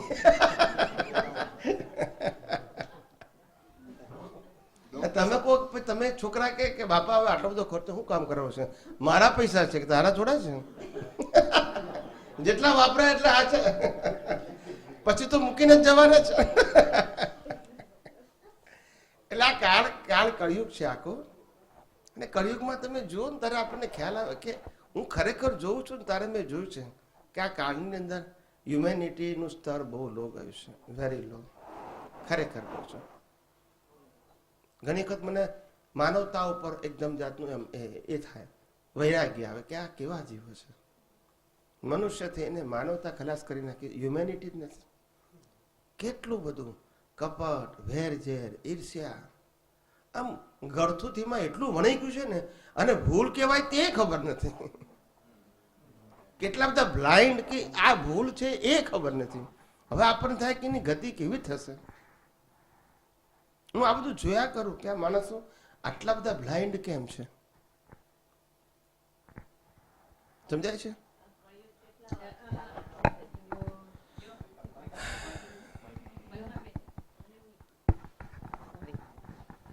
બોલો. ના, હું પૂછતી હતી કે મને પણ એવો વિચાર આવે કે હ્યુમેનિટી રિયલી આખી દુનિયામાં જતી રહી છે. બધે જ કે આપણે કોઈ કન્ટ્રી કે કોઈ રિલિજનની વાત નથી કરતા, આમ કોમન કહીએ છીએ કે માનવતા ઘટી રહી છે. એટલે વિચાર આવે કે હજી કેટલી વખત ચાલવાની છે કળિયુગ. હજુ તો આ 21,000 માંથી 2600 વર્ષ બાદ કરો એટલે આશરે 1800 ને સમથિંગ થાય, 18,000 વર્ષ સમથિંગ થાય, પ્લસ થાય. 18,000 પ્લસ વર્ષ બાકી છે. આપણને શું વાંધો છે? આપણે મુખ્ય જોવું તો હમણાં જતા રહેવાય. અમે લોકો હમણાં પછી સ્વામીજી છઠ્ઠો આવવાના પછી, એટલે એ એના બધો કરતા વધારે વર્સ્ટ છે. હા. ચાંપ ભરાવી પડશે.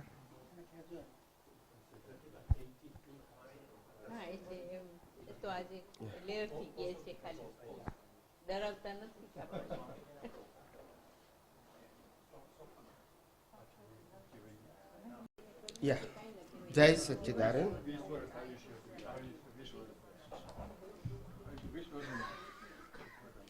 યા નિર્વિષય કોને કહેવાય? નિર્વિષય એટલે જેને વિષય હોય અથવા તો ના હોય ફિઝિકલ, છતાંય જેને વિષયમાં રુચિ નથી, વિષયમાં આનંદ આવતો નથી, અને વિષયમાં જેને વૈરાગ્ય વર્તે છે, એ બધા જ નિર્વિષય કહેવાય. ચારિત્રવાન કોણે કહેવાય? ચારિત્ર બે પ્રકારના, એક બાહ્ય ચારિત્ર અને એક અભ્યંતર ચારિત્ર. બાહ્ય ચારિત્ર એટલે 5 મહાવ્રત. અભ્યંતર ચારિત્ર એટલે જેમની આત્મામાં નિષ્ઠા છે, આત્મામાં રહે છે, અને જગત એને કુદરતી રચના સમજાય છે, એ બધા ચારિત્રવાન કહેવાય. એ આધ્યાત્મિક ચારિત્ર કહેવાય. એનું વ્યવહાર ચારિત્ર છે. ભોગ શું અને ઉપભોગ શું? કોઈ પણ વસ્તુ એક જ વખત ભોગવી શકાય એને ભોગ કહેવાય, વારંવાર ભોગવી શકાય એને ઉપભોગ કહેવાય. આ ખાવાની વસ્તુ ખાઈએ છીએ એને ભોગ કહેવાય, આ કપડાં પહેરીએ છીએ એને ઉપભોગ કહેવાય. સમજી ગયા કે નહીં? મકાનને શું કહેવાય? બોલો. ગાડીને શું કહેવાય? અને શેરડીના રસને આવડી ગયું બધાને. ચાલો શીખવાડવું પડે તો બધું ભૂલી જાય પછી. ચાલો. આત્મવિજ્ઞાન સૂક્ષ્મતાએ ક્યારે સમજાય? આત્મવિજ્ઞાન સૂક્ષ્મતાએ ક્યારે સમજાય? આ દેહાધ્યાસથી મુક્ત થાય તો આત્મવિજ્ઞાન સમજાય, નહીતર ના સમજાય. આધ્યાત્મ વિજ્ઞાન જુદું છે, આત્મવિજ્ઞાન જુદું છે. આત્મવિજ્ઞાન દેહાધ્યાસ મોડો પડી જાય તો આત્મવિજ્ઞાન સમજાય. અને આધ્યાત્મ માર્ગમાં બે વસ્તુ સમજવી પડે, હું કોણ છું તે અને જગત કયા આધારે ચાલે છે તે. આ બે સમજો તો એને આધ્યાત્મ કહેવાય. અને સંસાર માટે વૈરાગ્ય રહે અને આત્માની અંદર ઊંડો ઉતરે તો એને આત્મવિજ્ઞાન કહેવાય. એટલે બધા શક્તિઓ સિદ્ધિઓ બધું પ્રગટ થયા કરે બાય પ્રોડક્ટમાં, પણ એને ઇન્ટરેસ્ટ ના હોય. પણ એટલી બધી, જેમ કે શ્રીમદ રાજચંદ્ર હતા, એ નિરંતર આત્મામાં રહેતા હતા અથવા આત્મામાં રહેવા પ્રયત્ન કરતા હતા. એ બધા આત્મવિજ્ઞાની કહેવાય. આધ્યાત્મિક પુરુષો તો ખરા જ, પણ આત્મવિજ્ઞાની. નિષ્દિન જેને આત્માનો ઉપયોગ હોય, નિષ્દિન જેને આત્માની જ ખોજ હોય, એ બધા આત્મવિજ્ઞાની કહેવાય. દેહનું અને જીવનું આકર્ષણ બહુ રહ્યા કરે તો શું કરવું? દેહનું અને જીભનું બહુ આકર્ષણ બહુ રહ્યા કરે તો શું કરવું? દેહનું આકર્ષણ રહે તો દેહને 3 વિઝનથી જોવો. ત્યાં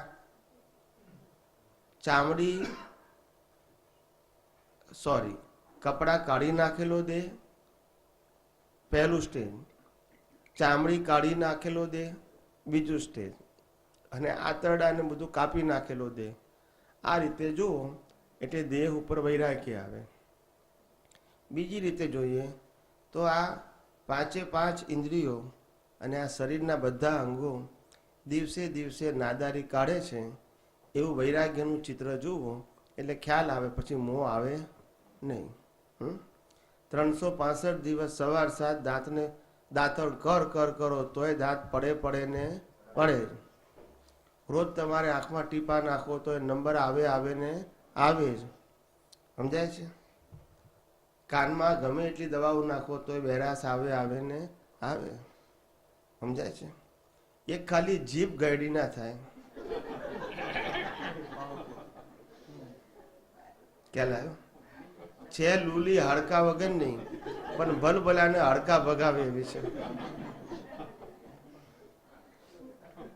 એટલે જીભનું આકર્ષણ એટલે આ બોલવું અને ક્યાં તો ખાવું. એટલે આ જૈનોમાં જે આયંબિલ છે એ વૈરાગ્યનું ઉત્તમ સાધન છે. ફીકું ખાવું, મીઠું મરચું તેલ ઘી ગોળ ખાંડ દૂધની આઈટમ કશું હોય નહીં, એને આયંબિલ કહેવાય. વસ્તુ બધી હોય પણ વસ્તુમાં આ દ્રવ્ય ના હોય. આયંબિલ. પ્રભાવ એટલે શું? પ્રભાવને ઇંગ્લિશમાં કહેવાય પર્સનાલિટી. શું કહેવાય? પર્સનાલિટી બે પ્રકારની હોય. એક ભૌતિક પર્સનાલિટી હોય, if the person is good orator અથવા તો રીચ મેન હોય તો એની પર્સનાલિટી હોય. ઇન્ડસ્ટ્રીયાલિસ્ટ હોય તો એની પર્સનાલિટી હોય. કોઈ નેતા હોય સારો તો એની પર્સનાલિટી હોય. એ એક પર્સનાલિટી કહેવાય. અને આધ્યાત્મિક પર્સનાલિટી એટલે ઇનર કેરેક્ટર. શું કહેવાય? એ રિયલ પર્સનાલિટી છે. આ બધી રિલેટિવ પર્સનાલિટી, પણ બેને પર્સનાલિટી કહેવાય. શું કહેવાય? સમજાય છે? ડિસ્ચાર્જ કોને કહેવાય?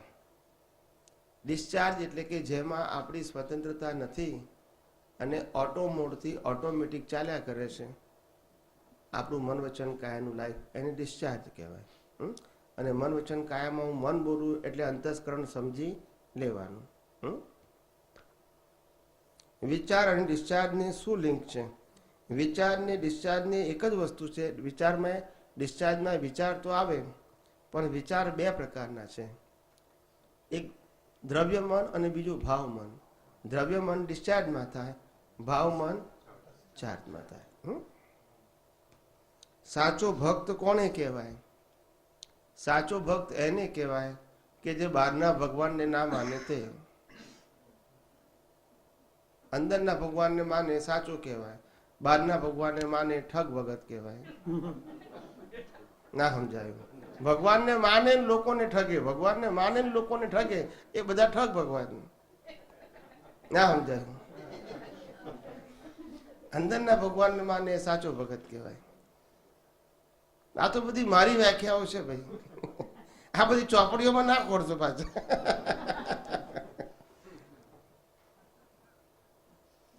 એકાંતિક ભક્ત એટલે શું? એકાંતિક ભક્ત છે કે ભક્તિ ખબર નહીં. એકાંતિક ભક્ત એટલે શું?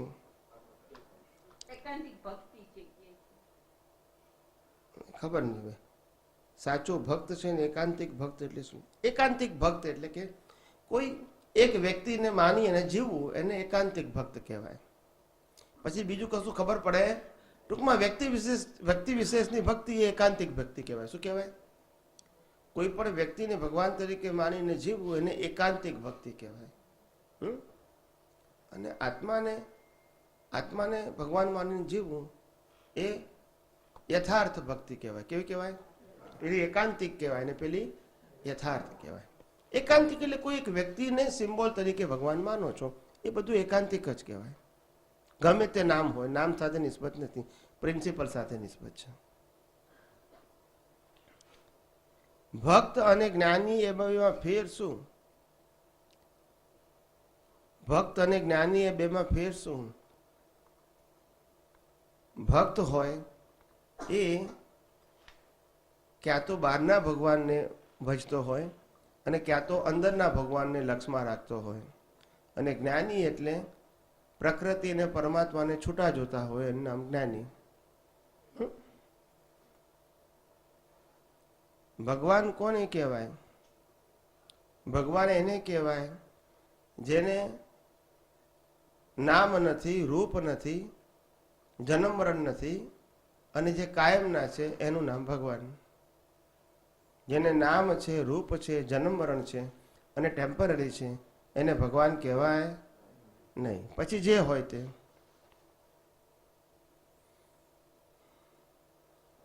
ભગવાનનું નામ શું? શુદ્ધ આત્મા. ભગવાનનું એડ્રેસ શું? God is in every living being creature, whether visible or invisible, but not in creation. આ દાદા ભગવાને વ્યાખ્યા આપી છે.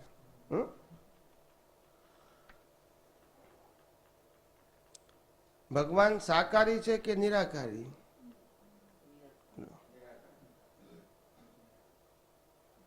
ભગવાન સાકારી છે કે નિરાકારી? એ તો પેલા એ લખ્યું હતું ભગવાન શાકાહારી છે કે માંસાહારી.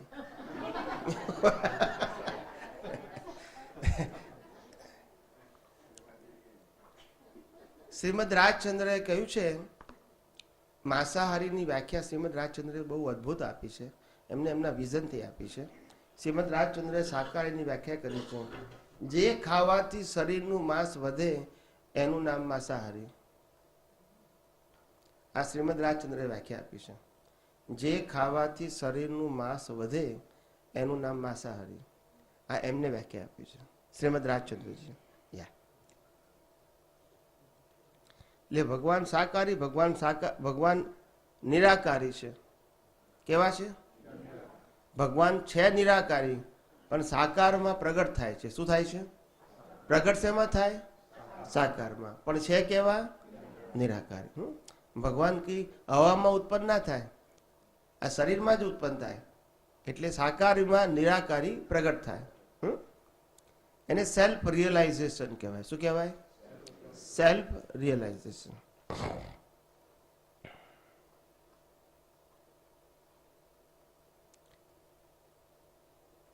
સાકાર ભગવાન કોને કહેવાય? આ દેહધારીને ભગવાન માનીએ એને સાકાર કહેવાય. શું કહેવાય?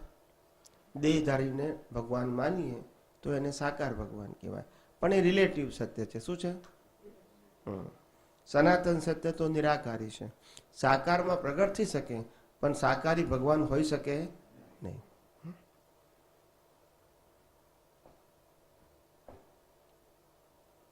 ભગવાન કેવા હોય? ભગવાન કેવા હોય? ભગવાન સ્વ પર પ્રકાશક છે. કેવા છે? સ્વ પર પ્રકાશક છે, ચેતન છે, અવિનાશી છે અને તમામ પ્રકારની અનંત શક્તિઓ વાળા છે. ભગવાનના 24 અવતાર કહેવાય તે શું છે? 24 અવતાર તે 24 તીર્થંકરોના નામ. સમજાયું? અને આ હિન્દુઓમાં કેટલા અવતાર કહે છે? 10 અવતાર. એટલે બધાનું અલગ અલગ છે. જૈનોમાં 24 તીર્થંકરને 24 અવતાર કહે છે. હાલાકી જૈનોમાં તો અવતાર કહેતા જ નથી, તીર્થંકર કહે છે. સંગમેશ્વર ભગવાન એટલે શું? સંગમેશ્વર ભગવાન 377. સંગમેશ્વર ભગવાન એટલે શું? સંગમેશ્વર ભગવાન એટલે કે જેની દ્રષ્ટિમાં પ્રકૃતિમાં પરમાત્મા દેખાય છે એને સંગમેશ્વર કહેવાય. શું કહેવાય?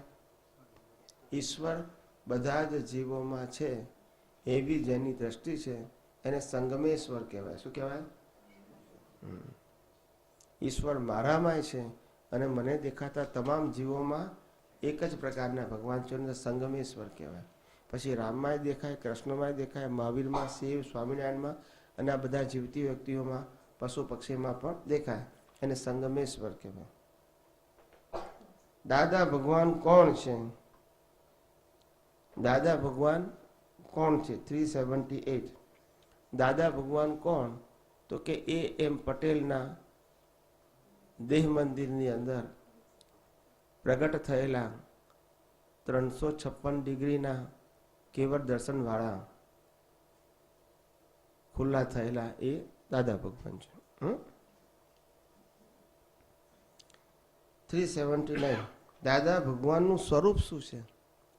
દાદા ભગવાનનું સ્વરૂપ શું છે? હાલ દાદા ભગવાનનું સ્વરૂપ શું છે? જે પોતાની દશા છે એ દશાને તો અનુભવે છે અને જે દશામાં હજુ કાચા પડ્યા છે તે પૂર્ણતાની જાગૃતિમાં છે. એ એમનું સ્વરૂપ. બીજી રીતે કહીએ તો દાદા ભગવાનનું સ્વરૂપ એવું પણ કહેવાય જ્ઞાન, દર્શન અને શુદ્ધ જ્ઞાન, શુદ્ધ દર્શન અને શુદ્ધ ચારિત્ર. એના લેવલ પ્રમાણે એ દાદા ભગવાન છે. દાદા ભગવાને વ્યાખ્યા આપી છે જ્ઞાન, દર્શન અને ચારિત્ર રૂપ દાદા ભગવાન છે. આ એમ પટેલ રૂપ કે મન વચન કાય રૂપ દાદા ભગવાન નથી. ભગવાન પદની શરૂઆત ક્યારે થાય? ભગવાન પદની શરૂઆત ક્યારે થાય? ભગવાન પદની શરૂઆત ક્યારે થાય? હું કોણ છું એ યથાર્થ જાણે ત્યારથી.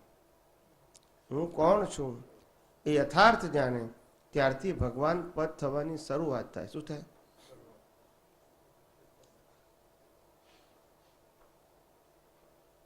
કવિરાજે પદમાં ગાયું છે ને, ભગવાન શું હશે, ક્યાં હશે, કેવો હશે, સનાતન પ્રશ્ન ગૂંચનો કાયમી ઉકેલ છું.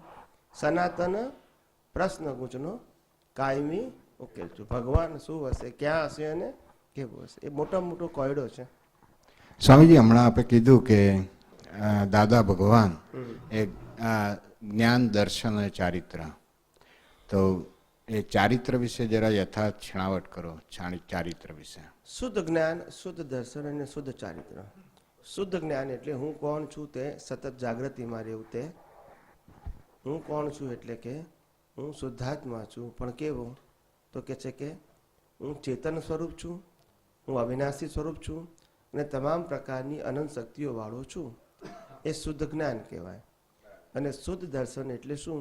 મારા સિવાયનું સમગ્ર વિશ્વ, જેમાં આ મન વચન કાયા પણ આવી ગયા, તે સમગ્ર વિશ્વ એ કુદરતી રચના જ છે. એ સંપૂર્ણપણે પોતાના દર્શનમાં અને અનુભવમાં છે. એ શુદ્ધ દર્શન. એ શુદ્ધ જ્ઞાન અને શુદ્ધ દર્શનથી શુદ્ધ ચારિત્ર એટલે સંપૂર્ણ વિતરાગ અથવા વૈરાગ્ય ભાવ, જેને આ સંસારમાંથી મોહ ખલાસ થઈ ગયો છે. સંસાર પ્રત્યે વૈરાગ્ય ખલાસ થઈ ગયો છે, માટે એનું ચિત્ત આત્મામાં રહે. સંસારમાં મોહ હોય તો આત્મામાં રહે નહીં. અથવા તો જેટલું ઓછો મોહ હોય તો ઓછું એટલું ફેલ થયેલો કહેવાય એમ. બરાબર. એવી રીતે. અને વધારે સંસારમાં રહેતો તો વધારે ફેલ થયો કહેવાય. એવી રીતે. અને સંપૂર્ણ વૈરાગ્ય હોય તો આસાનીથી આત્મામાં રહી શકાય. સંસારમાં મોહ જ નથી ને. બરાબર. બીજું કઈ પૂછવું છે? ના, બસ. ઓકે.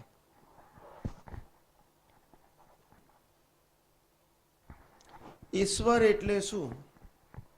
ભગવાનનું બીજું નામ શું કીધું? ભગવાનનું બીજું નામ ઈશ્વર. અને હવે તો ભગવાન ને ઈશ્વર બે માણસના નામ હોય છે, ભગવાન દાસ અને ઈશ્વર દાસ પણ હોય છે, એટલે માણસનું નામ હોઈ શકે. ભગવાનના દર્શન કેવી રીતે કરવા? ભગવાનના દર્શન નિષ્પક્ષપાતી રીતે કરવા. કે નિષ્પક્ષપાતી એટલે બધામાં એક જ સરખા છે, શાશ્વત છે, ચેતન છે અને અનંત શક્તિવાળા છે, એ રીતે દર્શન કરવા બધાના જીવ માત્રમાં એક જ દ્રષ્ટિથી. વ્યવહાર દ્રષ્ટિમાં ડિફરન્સીસ હોઈ શકે, આત્મદ્રષ્ટિમાં ડિફરન્સ હોઈ શકે નહીં. ભગવાન પાસે શું માગવું? ભગવાન પાસે શું માગવું જોઈએ? બોલો.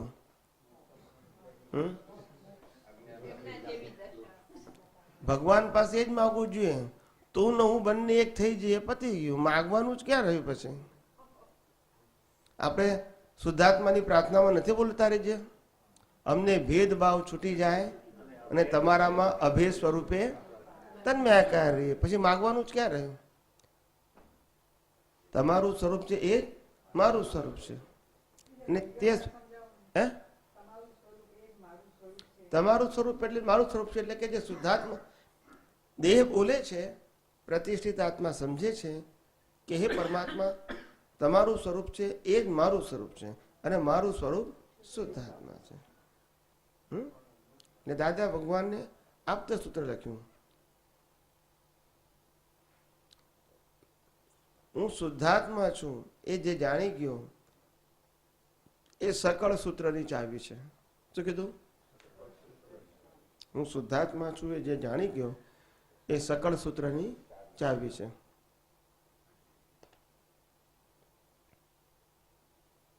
ભગવાન પાસે જઈને ભગવાનને શું કહેવું? બસ તારા જેવું સ્વરૂપ, તારા જેવો સ્વભાવ, તારા જેવું જ્ઞાન, દર્શન અને ચારિત્ર અમને પ્રાપ્ત થાવ, અમને અનુભવમાં આવો. બસ આ જ પ્રાર્થના. આ તો ભગવાન વિતરાગ હોય અને પછી ભગવાન પાસે જઈને પ્રાર્થના કરે કે મારો ધંધો સારો ચલાવજો. કોઈ છોકરાને છોકરી ના મળતી તો કે મને હારી વહુ મળજો કે છે. ભગવાન કહે છે હું વિતરાગી, મારી પાસે કઈ છે નહીં ને માગ શું કરો છો? હોય આપે કે ના હોય આપે? તો એની પાસે છે જ નહીં કશું. એટલે એની પાસે વિતરાગતા માગવાની હોય. હા સ્વામીજી, આપણે કવિરાજે કહ્યું કે ભગવાન થવું નથી સહેલું, ભગવાને જાતે કહેલું. તો હવે આ શબ્દોમાં શું એ એમ કહેવા માંગે છે કે ત્યાં યથાર્થ અનુભવી જ્ઞાની પુરુષ હોય તો આ દ્રષ્ટિ મળે ને તું આ થઈ શકે, કે કયા શબ્દના સંદર્ભમાં આ વાત થઈ છે? એટલે એમ જ કહેવા માંગે છે કે ભગવાન થવું નથી સહેલું, ભગવાને જાતે કહેલું. કારણ કે ભગવાનને સમજાવનારો કોઈ હોતો નથી ને. બધા નામધારીને, રૂપધારીને, દેહધારીને ભગવાન માને છે અને મનાવડાવવા માટે તન મન ધનથી પ્રયાસ કરે છે. કેવા કરે છે? બોલો. હવે ભગતની દશા શું થાય? માને જ છૂટકો. શું કીધું? હવે પછી આપણને કે મને બહાર કાઢો, પણ કેમનું કાઢે? હવે પેલા એ ઠાસીને ભરગી ગયો કે આ જ ભગવાન છે, આ જ ભગવાન છે, માગવું હોય માગી લે. પણ તન મન ધનથી તો કદાચ સમજી શકાય, પણ હવે તો સામ દામ દંડ ભેદ પણ આવે છે. એ તો બધું આવે ને. કળિયુગ એટલે પછી બીજું બધું જ આવે. કળિયુગમાં બધું જ આવે. આપણે જાણવાનું કે ભાઈ આ કળિયુગમાં આવું જ હોય, માટે આપણે વ્યક્તિગત રીતે આપણું કામ કાઢી લેવું. આ જગતને સુધારવા જવા જેવું નથી. આપણે આપણી દ્રષ્ટિ સુધારી નાખવી તો નિવેડો આવે. શું આવે? જગતને સુધારવા ગયા તો રામકૃષ્ણ મહારાજ જો અહીંયા જ હોત, મોક્ષે ગયા ના હોત. માટે આપણે દ્રષ્ટિ સુધારી નાખો તો પાર આવે. દુનિયા સુધારી શકાય એમ નથી. આપણી પાસે આપણી પ્રકૃતિને સુધારવાની સ્વતંત્રતા નથી, તો બીજાને સુધારવાની વાત જ ક્યારે? પણ દ્રષ્ટિ સુધારી શકાય એમ છે. એમાં કોઈ ફિઝિકલ મહેનત નથી.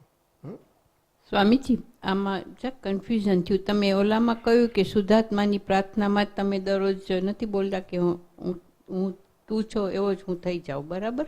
ભેદભાવ હા, ભેદભાવ. અભેદ સ્વરૂપ. અને પછી તરત જે લાઈન વાંચી એમાં તમે એવી રીતે બોલ્યા કે ભગવાન પાસે શું માગવું, તો જાણે મૂર્તિ પાસે માગવાનું, એવી વ્યાખ્યા તમે આપી. એટલે એટલે એ આપણે કન્ફ્યુઝન મૂર્તિ થયું. પાસે નહીં, આપણે અંદરના ભગવાન પાસે માગો, હે અંતર્યામી પરમાત્મા, અમને શુદ્ધ જ્ઞાન, શુદ્ધ દર્શન અને શુદ્ધ ચારિત્ર પ્રગટ થાવ, અનુભવમાં આવો. બસ એ પ્રતિષ્ઠિત આત્માની જાગૃતિ અને પ્રકૃતિના શબ્દો. અને કોની પાસે માગવાનું? શુદ્ધ. અંતર્યામી પરમાત્મા. ઓહો. એટલે એમાં ત્રણેયનું ઇન્વોલ્વમેન્ટ આવી જાય. આ આપણે ત્રણ વસ્તુ ગોઠવી જ દેવાની, ભૂલ કરવાની જ નહીં. આપણે કે કોણ પ્રાર્થના કરે છે તો આપણે ફટલીને બોલી દે પ્રકૃતિ, પણ પ્રકૃતિ સાથે પ્રતિષ્ઠિત આત્મા ભળે તો એને પ્રાર્થના કહેવાય. પ્રકૃતિ સાથે પ્રતિષ્ઠિત આત્મા ના ભળે તો એને મિકેનિકલ કહેવાય. પ્રતિષ્ઠિત આત્મા ભળે તો જ ભાવ કહેવાય ને. હા, ઈ તો શરીર તો જે કરે છે તો મિકેનિકલ છે ને. એટલે આપણે બોલ્યા કે હું 9 કલમ બોલી ગયા તો એ તો મિકેનિકલ છે, પણ પ્રતિષ્ઠિત આત્મા તન્માકાર થઈને બોલ્યો હોય તો એને પુરુષાર્થ કહેવાય. તમને પેલું આપણે મિકેનિકલ બોલ્યા કહેવાય. દરેક બાબતમાં સમજવું પડે. જોઈ છે વાંચો નહીં.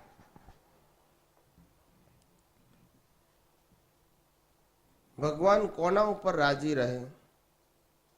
જેનામાં ભીખ અને ભય ખલાસ થઈ જાય એના ઉપર રાજી રહે, કારણ કે એમનામાં ભીખ અને ભય નથી. અને જેનામાંથી ભીખ અને ભય નીકળી જાય એના ઉપર ભગવાન રાજી રહે. એ પોતે ભિખારી ના હોય, એ પોતે જ કરતા પદવાળો હોય તો ભગવાન કહે છે હજુ મારે એની સાથે ભટકવાનું છે. ઈચ્છા હોય કે બોલતા નથી બધા. ફરજિયાત કેવું? ફરજિયાત ભટકવાનું. પરમાત્મા શું કરે? તમારામાં ભીખ મને ભય હોય તો પરમાત્માને તો કેરી ઓન થવું જ પડે. એટલે ભગવાન કે છે એનામાં ભીખ અને ભય નથી એટલે સારો છે તો છૂટાય. શું છે? એ છૂટે ને હું છૂટું. ભગવાન પણ કશું ના બગાડી શકે એટલે શું છે? ભગવાન પણ કશું ના બગાડી શકે એટલે આ શું કહેવા માંગે છે કે મન વચન કાયાને ભગવાન કશું કરી શકતા નથી. એ ફક્ત પ્રકાશ આપી શકે છે. શું આપી શકે છે? બગાડી કે સુધારી શકતા નથી, પ્રકાશ આપી શકે છે. હમણાં આપણે વાત થઈ ને કે એટલે અંદરના આત્મા એવું કે એ છૂટે ને અમે છૂટીએ, એટલે એમાં બે દ્રષ્ટિ આવે ને. હા, એમાં પ્રતિષ્ઠિત કારણ કે પ્રતિષ્ઠિત આત્મા સંસારમાંથી જન્મ મરણની ચક્કરમાંથી છૂટે અને હું મારા સ્વભાવમાં આવી જાઉં. 100%. That's it. ભગવાનનો ઉપરી કોણ? બોલો. 388. ભગવાનનો ઉપરી કોણ?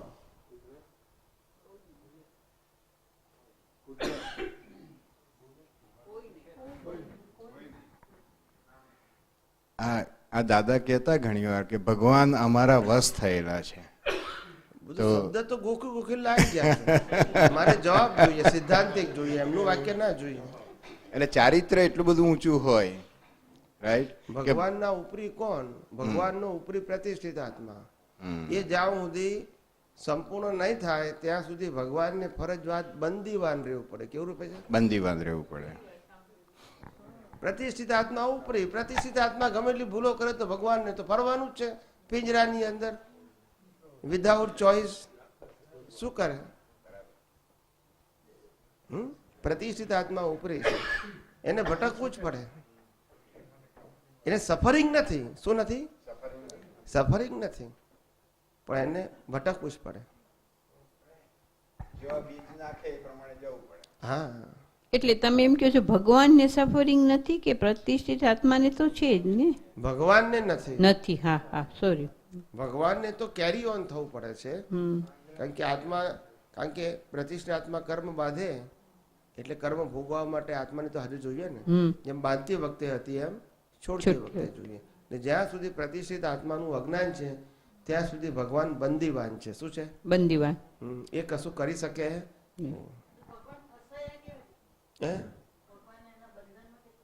ફસાયા? આ તો સમજવાનું છે ને, ફસાયા કેવી રીતે?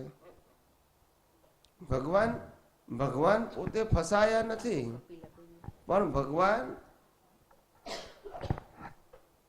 પ્રકૃતિમાં રહેલી અજ્ઞાનતાથી ફસાયા.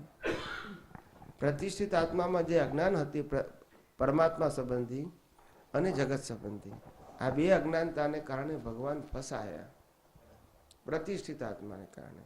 અને પ્રતિષ્ઠિત આત્મા તો જ્યારથી મનુષ્યનો પહેલો અવતાર થયો ત્યારથી શરૂ થઈ ગયો છે, એમાં કંઈ કરી જ ના શકે.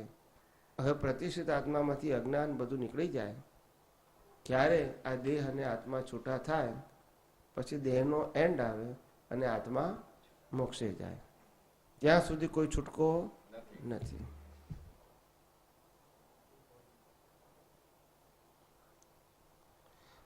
ભગવાન દેશનામાં શું કહે છે? આ જગતનું સનાતન સત્ય કે નંબર 1, અને આ જગતનું હિસ્ટોરિકલ યુનિવર્સલ ટ્રુથ હોય, હિસ્ટોરિકલ પણ યુનિવર્સલ ટ્રુથ હોય, એ ભગવાન પૂછો તો તમને કહે. પણ ભગવાન દેશના આપે ત્યારે શરૂઆત 3 શબ્દોથી કરે, ઉત્પાત, વ્યય અને ધ્રુવ. આ 3 શબ્દોથી ભગવાન શરૂઆત કરે. આ 3 શબ્દોની અંદર આખા બ્રહ્માંડનું વિજ્ઞાન સમાઈ ગયું. સમજાય તો ઉત્પાત, વ્યય અને ધ્રુવ. ઉત્પન્ન થવું અને નાશ થવું એનું નામ સંસાર, અને જે સ્થિર છે, જે ચલાયમાન થતું નથી એ દ્રવ્ય. ઉત્પાત, વય અને ધ્રુવ એ ધ્રુવ છે. આત્મા ધ્રુવ છે, અને અવસ્થાઓ ઉત્પન્ન થાય છે અને નાશ થાય છે, જન્મ થાય છે અને મરણ થાય છે, કર્મ થાય છે અને કર્મ ફળ મળે છે. આવી સાયકલ ચાલ્યા કરે છે. ભગવાન મેળવવાનું છેલ્લામાં છેલ્લું સાધન કયું? હું કોણ છે તે જાણવું, અને જગત કયા આધારે છે તે ચાલે છે તે જાણવું, સનાતન સત્યના સિદ્ધાંત ઉપર. એ ભગવાનને મેળવવાનું, અનુભવવાનું છેલ્લામાં છેલ્લું સાધન. 310 390 પ્રશ્ન નંબર છે. 391. ભગવાનના દર્શન થયા ક્યારે કહેવાય? જ્યારે તમામ પ્રકારનું અજ્ઞાન ખલાસ થઈ જાય. શું થઈ જાય? ખલાસ થઈ જાય. અને જ્યારે પ્રતિષ્ઠિત આત્માનું અસ્તિત્વ ના હોય ત્યારે ભગવાનના દર્શન થાય. પછી કર્મ બંધાય નહીં, પછી છેલ્લો અવતાર હોય. શું છે? પણ એ ભગવાનને કોઈ જોનાર ના હોય તો ખાલી ડિસ્ચાર્જ પ્રતિષ્ઠિત આત્મા એ ભગવાનના પ્રકાશમાં બધું જોઈ શકે. ડિસ્ચાર્જ પ્રતિષ્ઠિત આત્મા ભગવાનના કેવળ જ્ઞાનના પ્રકાશમાં બધું જોઈ શકે. જોવા જાણવાનું કર્મ પ્રતિષ્ઠિત આત્માનું છે, ચાર્જ હોય કે ડિસ્ચાર્જ હોય. ભગવાન તો પ્રકાશક છે, એ જોનાર જાણનાર નથી.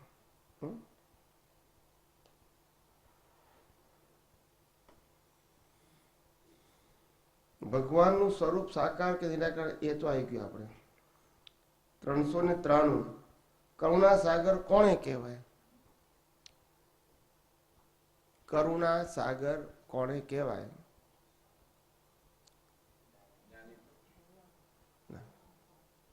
કરુણા સાગરની પેલા ડેફિનેશન તો જોઈએ કે નહીં?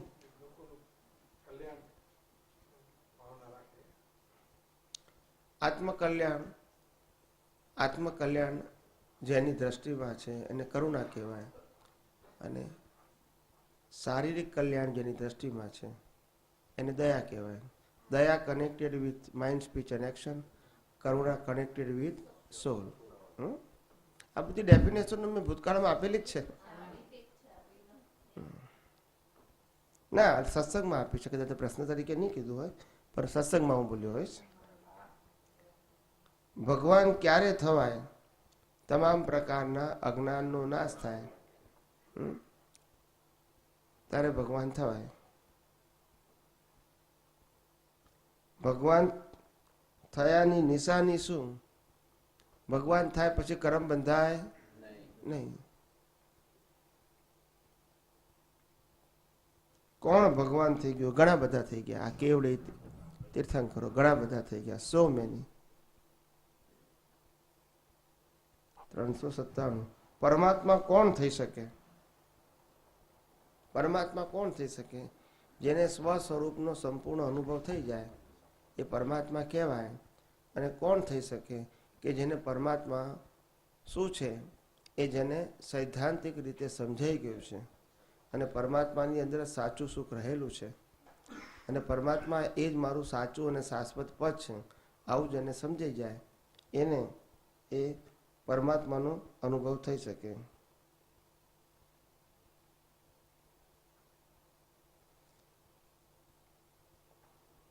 સર્વજ્ઞ કોણ? બોલો. 398. સર્વજ્ઞ કોણ? સર્વજ્ઞ કોને કહેવાય?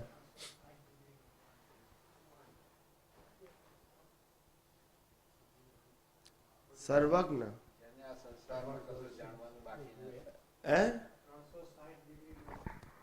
કેવળ જ્ઞાન પ્રગટી ગયું છે, આ બ્રહ્માંડ વિશે, સંસાર પ્રત્યે કોઈ પણ પ્રશ્ન નથી. સર્વજ્ઞ એટલે છેલ્લા અવતારમાં સર્વજ્ઞ જ કહેવાય, કેવળ જ્ઞાન જ કહેવાય બધાને. લાસ્ટ બર્થ હોય ને જેનો એને સર્વજ્ઞ જ કહેવાય. પછી કેવડી હોય કે તીર્થંકર હોય. 399. ભગવાનનો નિયમ શું છે? ભગવાનનો નિયમ તો ના કહેવાય, પણ ભગવાનનો સ્વભાવ કહેવાય સ્વ પર પ્રકાશક. આ એનો સ્વભાવ છે.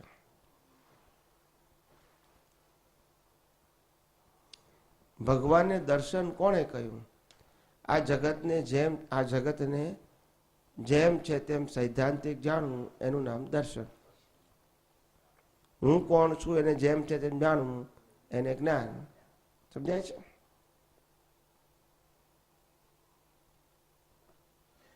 ભગવાન શેનાથી બંધાયા છે? અજ્ઞાનથી બંધાયા છે. લોકો ભગવાનને કેમ નથી માનતા? લોકો ભગવાનને 402 લોકો ભગવાનને કેમ નથી માનતા? હે? ના, અહીં લખ્યું છે કે લોકો ભગવાનનું કેમ નથી માનતા? બોલો. અજ્ઞાનતા તો ખરી, પણ લોકો કહે છે અમે ઘરવાળાનું નથી માનતા, તમારું હેનું માનીએ? આ તો આટલું બધું કરે છે તોય નથી માનતા અમે. તમે કશું કરતા નથી તો કેમનું માન્ય કે છે? એટલે આ બહારના ભગવાનની વાત છે. અંદરના ભગવાન તો કશું કહેતા જ નથી ને, પછી માનવાનો ક્યાં સવાલ આવે?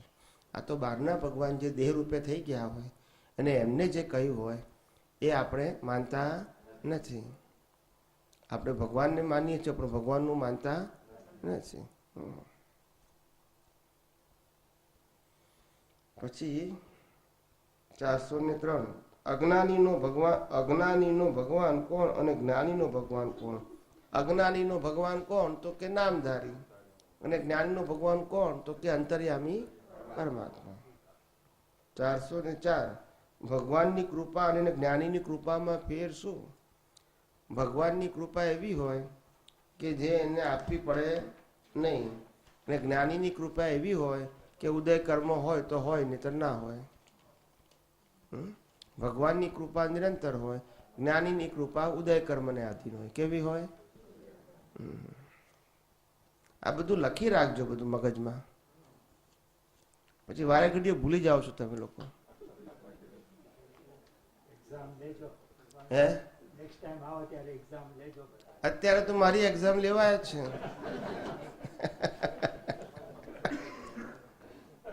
અત્યારે તો હું પેપરનો જવાબ આપું છું, બરાબર છે? તો મારી એક્ઝામ ચાલે છે અત્યારે. વચ્ચે કોઈને પૂછવું હોય તો પૂછજો, કઈ સંકોચ ના રાખશો. કોઈને પ્રશ્ન પૂછવા હોય તો પૂછજો. 405. ભગવત સ્વરૂપ કોણ? ભગવત સ્વરૂપ કોણ? આપણા હિન્દુ ધર્મમાં કીધું છે જેને ભગવત ગુણો પ્રાપ્ત કર્યા છે તેને ભગવત સ્વરૂપ કહેવાય. પણ મને તો ખબર નથી કે આ ભગવત સ્વરૂપ એટલે ભગવતના ગુણો કયા હોય. પણ હું તો એવું માનું છું કે ભગવત ગુણો એટલે શું કે નિસ્દિન જેનો આત્મામાં ઉપયોગ છે અને દેહ અથવા સંસારી અવસ્થાઓમાં જેને વૈરાગ્ય વર્તે છે એ ભગવત ગુણો. બીજા કયા વિશિષ્ટ ગુણો છે ખબર નથી. ભક્તિ એટલે શું અને ભક્તિ કોને કહેવાય? ભક્તિ એટલે ટુ એપ્રોચ અથવા તો ટુ કોન્સન્ટ્રેશન. અને ભક્તિ કોને કહેવાય? Two approach near and near subject to your goal, એનું નામ ભક્તિ કહેવાય. ઊંચામાં ઊંચી અને છેલ્લામાં છેલ્લી ભક્તિ કઈ? સ્વ સ્વરૂપની ભક્તિ એ છેલ્લામાં છેલ્લી ભક્તિ. ભક્તિ કરવા માટે ઉત્કૃષ્ટ સમય કયો? આમ તો 24 કલાક જ કહેવાય, પણ સવારનો સમય શ્રેષ્ઠ કહેવાય. 4 થી 6 સદાય માટે બ્રહ્મ મુહૂર્ત હોય છે. શું છે? આપણા હિન્દુ પરંપરા પ્રમાણે 4 થી 6 ના સમયને બ્રહ્મ મુહૂર્ત કહે છે. શ્રેષ્ઠ સમય કહેવાય સાધકો માટે, આરાધકો માટે. કોની ભક્તિ કરવાથી કેવળ જ્ઞાન થાય? સ્વ સ્વરૂપની ભક્તિ કરવાથી કેવળ જ્ઞાન થાય. 410 ભગવાને કેટલી નવધા ભક્તિ, ભગવાને કહેલી નવધા ભક્તિ એટલે શું? નવધા ભક્તિ એટલે 9 પ્રકારની ભક્તિ. કેટલા પ્રકારની? 9 પ્રકારની. એ બધી તનથી, મનથી, ધનથી, વચનથી, આવી અલગ અલગ પ્રકારની બધી ભક્તિઓ છે. બધી લક્ષ્મીથી, સાધનોથી, ઔષધથી, આહારથી, એ બધી 9 પ્રકારની બધી ભક્તિઓ છે. અને 9 પ્રકારની નવધા ભક્તિ માતાજીને કહેવામાં આવે છે. 9 પ્રકારની માતાજીની બધા અલગ અલગ મિનિંગ છે. ભગવાન કઈ નવધા ભક્તિ 9 પ્રકારની છે. ભક્તિ શબ્દ અહીંયા નવધા ભક્તિ વાપર્યું એટલે પ્રાકૃતિક શક્તિ આવે. કઈ આવે? પ્રાકૃતિક ભક્તિ. તમામ પ્રકારની ભક્તિને ઓગાળી દે તેવી કઈ ભક્તિ? આત્મભક્તિ.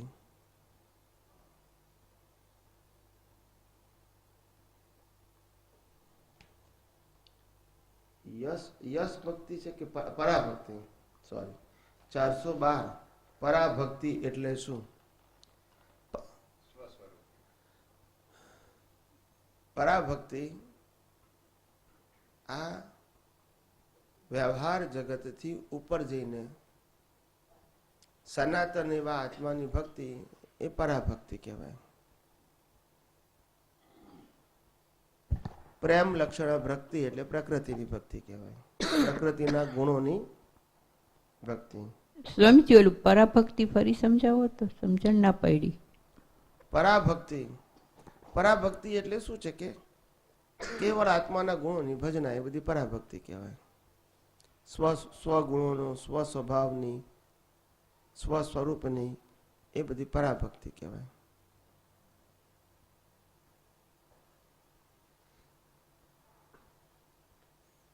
પછી 414 ભગવાનની ડાયરેક્ટ ભક્તિ કોને કહેવાય? ભગવાનની ડાયરેક્ટ ભક્તિ એટલે જેમાં વચ્ચે દલાલ ના હોય તે ડાયરેક્ટ કહેવાય. શું કહેવાય? અને વાયા હોય તો ડાયરેક્ટ કહેવાય નહીં. સમજાય છે? મારે એમ કહેવું પડે કે ભાઈ પ્રત્યક્ષ દાદા ભગવાનની સાક્ષી હું સિમંદર સ્વામીને નમસ્કાર કરું છું, તો પછી એ ડાયરેક્ટ ભક્તિ ના કહેવાય, ઇનડાયરેક્ટ ભક્તિ કહેવાય. પણ હું મારા આત્મ સ્વરૂપની હાજરીમાં સિમંદર સ્વામીને નમસ્કાર કરું છું, તો મારું આત્મા અને એમનો આત્મા બંને કેવો છે? તો ડાયરેક્ટ ભક્તિ છે. એની પેલી વાયા છે. કેવી છે? સ્વામીજી, બોલો. મારે એક પ્રશ્ન છે કે જ્યારે આત્મા મોક્ષ પામે ત્યારે સિદ્ધ ક્ષેત્રમાં જઈ અને આખું જગત એના સ્વભાવમાં ઝળકે અને આખા જગતને જુએ છે. તો પ્રશ્ન એ થાય છે કે જુએ કઈ રીતે? જેના આગળ શરીર જ નથી, ચક્ષુ નથી. કોણ જુએ? આત્મા ને. એ કયો આત્મા? સિદ્ધ જે મોક્ષ પામ્યો હોય આત્મા, એ સિદ્ધ ક્ષેત્રમાં જાય ને. સમજી ગયો. પછી અને પછી આખું એને જગત એના સ્વભાવમાં ઝળકે છે. એ કઈ રીતે ઝળકે છે? કેવી રીતે? કયા વિઝનથી એ જોઈ શકે છે? એ જોતો નથી ને, ઝળકે છે. જોતો નથી. ઝળકવું કે પ્રકાશિત થવું. એ તો કુદરતી ક્રિયા છે, એમાં એને જોવાનું છે જ નહીં. આ અરીસાની સામે બધા દ્રશ્યો દેખાય, એમાં અરીસો શું કરે? બરાબર. એ તો કશું જોતો નથી, જાણતો નથી. હા, એનામાં પ્રતિબિંબિત થાય છે. શું થાય છે? પ્રતિબિંબિત. તેવી રીતે આત્મામાં બધું પ્રતિબિંબિત થાય. સિદ્ધ ક્ષેત્રમાં ના થાય કશું. આ તો અહીંયા હોય તો જ થાય. તો સિદ્ધ ક્ષેત્રમાં શું થાય? સ્વ સ્વરૂપ ને સ્વ સ્વભાવ. કશું પ્રકાશિત ના થાય ત્યાં આગળ, જરૂર એ નથી ત્યાં આગળ. આ બધું જગત દેહ હોય ત્યાં સુધી આ બધું હોય. ત્યાર પછી આત્માના ગુણો પણ ના હોય, કે શરીર હોય ત્યાં સુધી જ હોય, પછી સ્વભાવમાં કન્વર્ટ થઈ જાય. પણ આ લોકોને ખબર નથી ને, ગુણ ક્યાં સુધી હોય? જ્યાં સુધી દેહ છે ત્યાં સુધી વિનાશીની સામે મારા અવિનાશી ગુણ છે, એના માટે છે. ત્યાં ગયા પછી કોઈ વિનાશી છે જ નહીં, તો આવું ગુણ અવિનાશી છું બોલવાની જરૂર ક્યાં છે? લિમિટેડ જ્ઞાન નથી તો અનંત જ્ઞાન બોલવાની જરૂર ક્યાં છે? અનુભવવાનું ક્યાં છે? ઇટ્સ અ સ્વભાવ, પરમેનન્ટ નેચર. એટલે આ જ્યાં સુધી સંસારમાં હોય, દેહ સાથે હોય, ત્યાં સુધી અનુભૂતિ હોય, અને અનુભૂતિથી નીચેનું સ્ટેશન હોય તો ત્યાં પુરુષાર્થ હોય. બરાબર. પણ પછી કેવળ જ્ઞાનથી નિર્વાણ થઈ જાય પછી સ્વભાવ હોય. શું હોય? હા, એટલે હવે એ જ મારે જાણું છું કે સ્વભાવમાં ત્યારે એ કઈ કશું ના હોય. કાંઈ ના હોય, તો કશું પછી છે આનંદ કે જે અનંત અનંત અનંત સમાધિ સુખ એવું હોય છે ત્યાં. આ બધી શબ્દની વાત બરાબર છે, તમે સાંભળેલી ને વાંચેલી છે બરાબર છે, પણ તમે જેવો આનંદ માનો છો એવો આનંદ નથી આત્મામાં. આ ભૌતિક વસ્તુમાં જેવો આનંદ આવે, ખાવામાં, પીવામાં, પાંચ ઇન્દ્રિયના વિષયોમાં, એવો આનંદ આત્માનો નથી. તો કયા પ્રકારનો આત્મા તો આત્મા? શાંત અને સ્થિર છે, જેને કશું અડતું નથી, સ્પર્શતું નથી, જેને કશું ચલાયમાન નથી કરતું, એવો સ્વાભાવિક શાંત અને સ્થિર આત્મા છે. એ ક્યારેય ડિસ્ટર્બ થતો જ નથી. શું નથી થતું? ડિસ્ટર્બ નથી થતો. બરાબર છે. એમાં પ્રતિબિંબ કશું પડતું જ નથી. આ તો રિલેટિવ અવસ્થા હોય ત્યારે પ્રતિબિંબમાં ઝળકે છે, એને કંઈ ફેર પડતો નથી. કારણ કે જોનારો તો પ્રતિષ્ઠિત આત્મા છે. કોણ છે? પ્રતિષ્ઠિત. મિરરમાં દ્રશ્ય દેખાય, મિરરને શું થાય? મિરર કઈ ના. જે કંઈ થાય એ દેખનારને જ થાય. હા, સમજાય છે? હા, બરાબર. મિરરમાં તો ઝળકે છે, પણ મિરર જોનાર નથી, જાણનાર નથી. હા, જોનાર જાણનાર તો વ્યક્તિ જ છે. બરાબર. એવું છે. હા. એ દેહ હોય ત્યાં સુધી હોય, પછી કશું ના હોય. હા, પછી સ્વભાવ કહેવાય. શું કહેવાય? સ્વભાવ. સ્વભાવમાં કશું ના હોય. હા, જ્યાં સુધી સિદ્ધ ક્ષેત્ર ના ગયા હોય ત્યાં સુધી પણ આ જગત એના પ્રકાશમાં ઝળકે, અને ડિસ્ચાર્જ પછી આત્મા એને જોવે જાણે. એ કરી શકે. શરીર હોય ત્યાં સુધી, પછી ના હોય. પછી જોનારો જ ના રહ્યો પછી અચ્છા. ઝળકવાનું પણ શું ઝળકે? એને કોણ જોવે છે ઝળકવાનું છે? એને શું ઝળકે? આટલી મોટી દુનિયામાંથી આટલા બધા 15 ગ્રહો છે, એમાંથી શું જુએ ને શું ના જોવે? કોણે જુએ ને કોણે ના જોવે? There is no any identification. એટલે એ વાત જ જરૂર નથી એને. બોડી હોય તો બધું રિલેટિવ સત્ય હોય, બોડી ના હોય તો કશું રિલેટિવ સત્ય હોય નહીં. મિનિંગલેસ છે. આજે કોઈ એમ કે ભાઈ આપ તો એમ લખ્યું છે કે હાથ ઊંચો કરે તો એ સિદ્ધના ક્ષેત્રના જીવે, પણ એ તમારા હાથ ને પગ જોઈને એને શું કરવું છે? બરાબર છે. પણ લોકોને આ બધી એમને કોઈક આશયથી કીધું હોય, પણ લોકોને સમજણ ના પડે. અલ્લાહ કી કોની ચાલ્યા જ કરે છે, કોઈ વિચારે જ નહીં કે પણ એને જોઈને શું કરવું છે. જ્ઞાની પુરુષ કોઈ આશયથી બોલ્યા હોય, પણ આપણે કોપી કરવાની જરૂર નથી. Use your common sense. જે મેટર એપ્લિકેબલ ને પ્રેક્ટિકલ ના હોય એને વારંવાર રિપીટ કરવાની જરૂર નથી. બરાબર. સમજાય છે કે નહીં? એ કોઈ આશયથી બોલ્યા હોય છો કે it is not a universal truth. એટલે વાત પછી કરવાની જ નહીં. એક વાર નીકળી ગઈ હશે કોઈક આશય એમનું. We are not talking is wrong or right, પણ આપણે પ્રિન્સિપલી આપણે આગળ વધવું છે કે જેથી કોઈ આપણને પ્રશ્ન પૂછે તો આપણે માથું ખંજવાળવું ના પડે. આ તો તમને કંઈક હાથ ઊંચો કર્યો તો સાબિત કરી આપો, તમે શું કરશો? બરાબર. હવે ત્યાં જઈશ ત્યારે તને જવાબ આપીશ કે એમ જ કેવું પડે ને પછી. હા, એટલે પ્રેક્ટિકલ વસ્તુ ને એમાં કોઈ લોજિક નથી કશું, રિલેટિવ સત્ય છે. શું છે? રિલેટિવ્સ. બીજું કઈ પૂછવું છે? ના, બોલો.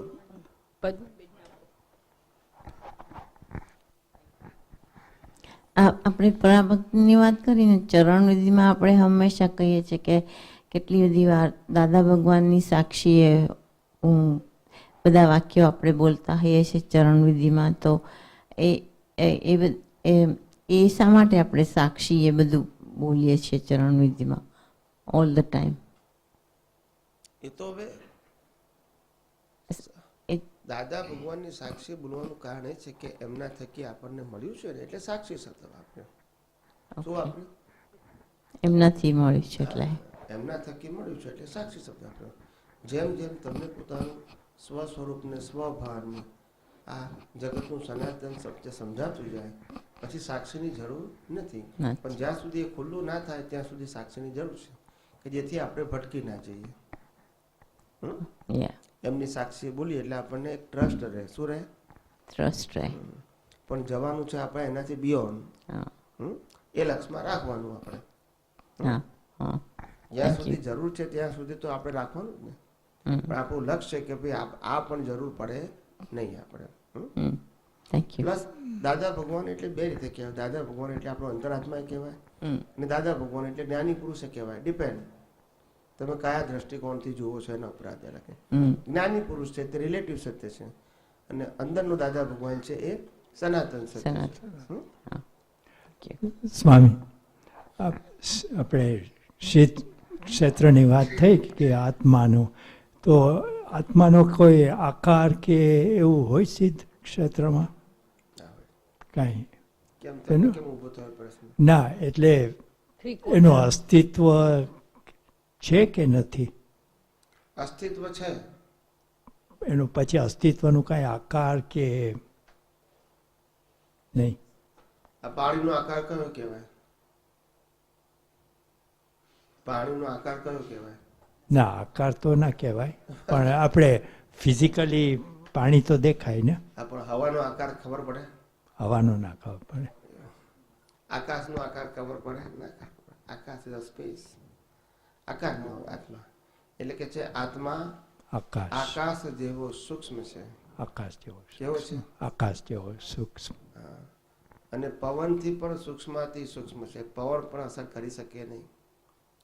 અગ્નિથી પણ સૂક્ષ્માતિ સૂક્ષ્મ છે. અગ્નિ પણ એને બાળી શકે નહીં. પાણી પણ એને ભીજવી ના શકે. પવન એને સૂકવી ના શકે. પથ્થર એને રોકી ના શકે. એટલો સૂક્ષ્માતિ સૂક્ષ્મ છે. આર પાર નીકળી જાય. સમજાય? એ પરમાણુ નો બનેલો નથી. એ શક્તિ છે, ચૈતન્ય શક્તિ. કઈ શક્તિ?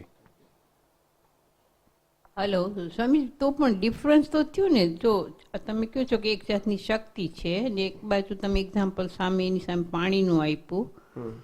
એટલે પાણી જેમ કહ્યું કે દેખાય છે, હવા આપણને ફીલ થાય છે. તો એવી રીતે આત્મા તો કોઈ દિવસ ફીલ તો નથી થતો. એ તો એનો આપણે અનુભવ કરીએ ને જ્ઞાની મળે પછી એની ખબર પડે છે. આત્મા તો 24 કલાક બધાને ફીલ થાય છે. ફક્ત ફીલ થાય છે તે આત્માની અનુભૂતિ છે, એ ખબર જ નથી. હા, આત્મા ના હોય તમે કશું કરી જ નથી શકતા. પણ હા એ હવે બધી ખબર ફીલ નથી થતું એટલે આપણને સમજણ નથી. હા. શું નથી? સમજણ નથી. સમજણ નથી. પણ આત્મા ના હોય તમે શું કરી શકો? પણ એની સામે હું કહું છું કે આ જે પાણી છે કે હવા છે કે એ બધું આપણે આઈધર ફીલ કરીએ કે દેખી શકીએ. તો એવું કાંઈક તો એટલે એમ કે શીત ક્ષેત્રમાં કોઈ જાતનો શેપ નથી તમે કહો છો, તો પછી શેપલેસ જ કહેવાય ને. આ તો શેપલેસ જ છે. તો મેં ક્યાં કીધું કે આકાર છે? ના, આકાર નથી કહ્યું, પણ તમે કીધું કે એનું કાંઈ છે એવું કે આપણે એને એનો શેપ કાંઈક તો છે ત્યાં એમ. આકાર નથી કોઈ પ્રકારનો. એનો કોઈ પ્રકારનો આકાર નથી. તો શું છે ત્યાં? એની ચૈતન્યતા. પ્રકાશનો આકાર હોય, ચૈતન્ય જેમ આ પ્રકાશનો આકાર હોય. હા, તો આપણે ઘણીવાર ઘણા એવું પેલા પૂછ્યું છે કે એક એવું હોય એમાં બધા ભળી જાય કે શું, એવું કશું નથી. એવું બધું ક્લિયર થઈ ગયું ભળી હવે. જાય એવું નહીં, ભળી જાય એવું નથી હોતું. આત્મા કેવો છે? એક ચૈતન્ય પ્રકાશ સ્વરૂપ છે. એને સ્પેસની જરૂર નથી. હા, પણ પાછું ઇન્ડિવિજ્યુઅલ છે એમ કહેવામાં આવે તો હા, તો પછી કેવી રીતે ઇન્ડિવિજ્યુઅલ? આ જો અહીંયા આટલી બધી લાઇટના બલ્બ છે, એનો બધો પ્રકાશ આવે છે, એ બધો પ્રકાશ તો એક જ થઈ જાય છે. કોઈ એને તમે ના કહી શકો આ લાઇટની આ આટલો પ્રકાશ છે, આનો પ્રકાશ છે. એટલે હું સમજાવું છું. અસ્તિત્વ કરીને ઇન્ડિવિડ્યુઅલ છે, સ્વભાવે કરીને એક જ સરખા હોવાથી ત્યાં ઘડી જુદાઈ નથી. અસ્તિત્વ અસ્તિત્વ કરીને અલગ અલગ અલગ છે. અલગ છે. હા, અને સ્વભાવે કરીને એક છે. પણ અસ્તિત્વનું સમજણ જ નથી પડતી. અસ્તિત્વનો મતલબ થાય હું છું, એક્ઝિસ્ટન્સ. જો આત્માનું એક્ઝિસ્ટન્સ મોક્ષ એટલે સિદ્ધ ક્ષેત્રમાં ગયા પછી રહેવાનું ના હોય તો મોક્ષ કોણ અને શેના માટે? આપણે કે એનું અસ્તિત્વ જેવું છે જ નહીં તો પછી કોનો મોક્ષ? પછી કોનો કશો? દેહ તો એમને દર વખતે મરી જાય છે, એટલે મોક્ષ થોડો કહેવાય. ના, પણ એવી એક અવસ્થા છે કે જેમાં જન્મ મરણના ચક્કર મટી જાય છે, ત્યાર પછી એ સોલ સિદ્ધ ક્ષેત્રમાં જાય છે, માટે એને મોક્ષ કહેવાય છે. ના, મોક્ષ એ સમજે, પણ એનું પછીનું જે અસ્તિત્વની હમણાં વાત ઉપાડી એના ઉપરથી વિચાર આવ્યો કે પછીનું જે અસ્તિત્વ છે એ તમે કહો છો કે આમ ઇન્ડિવિજ્યુઅલ છે. ઇન્ડિવિજ્યુઅલ જ હોય ને.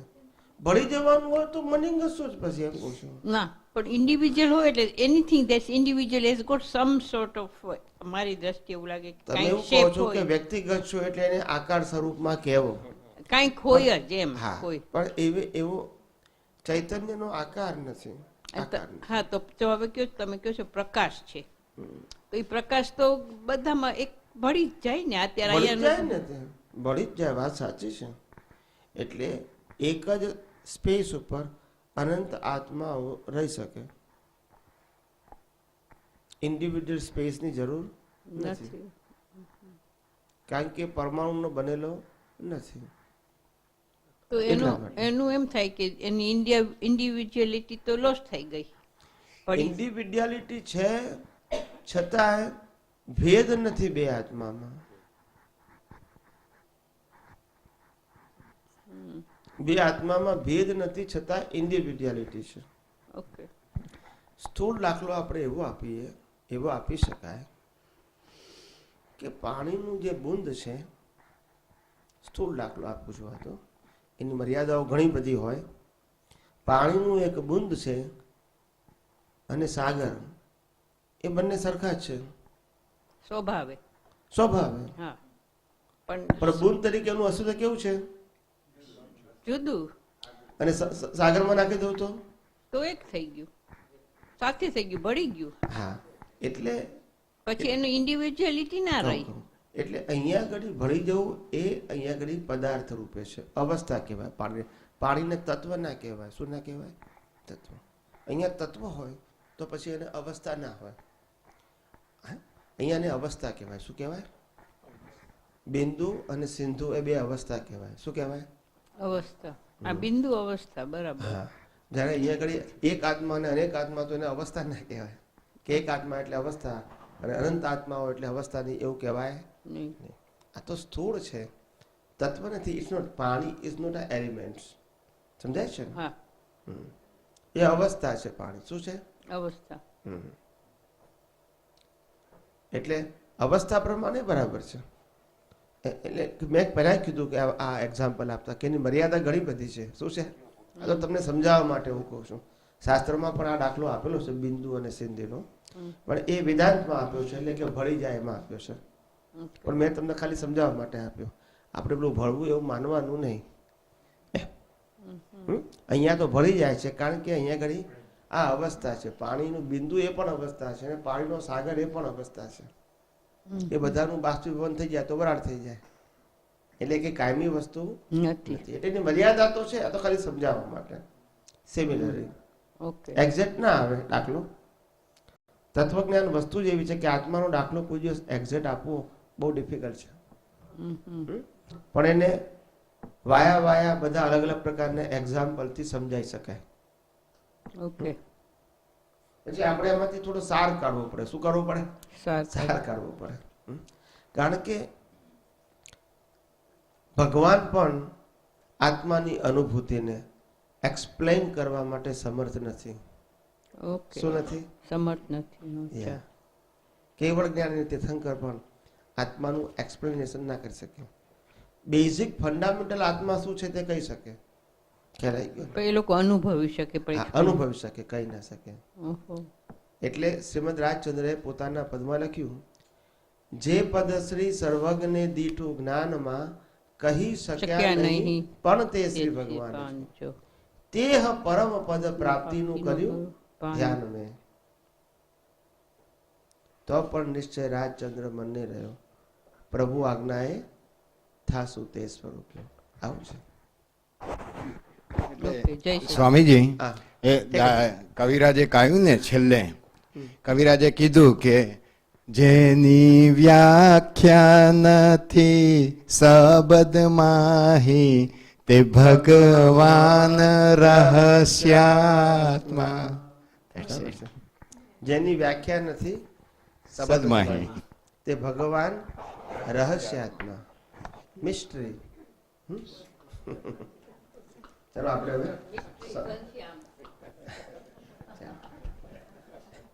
પ્રાર્થના કરી લઈએ. હે અંતર્યામી પરમાત્મા, આપ દરેક જીવ માત્રમાં બિરાજમાન છો, તેમજ મારામાં પણ બિરાજેલા છો. આપનું સ્વરૂપ તે જ મારું સ્વરૂપ છે.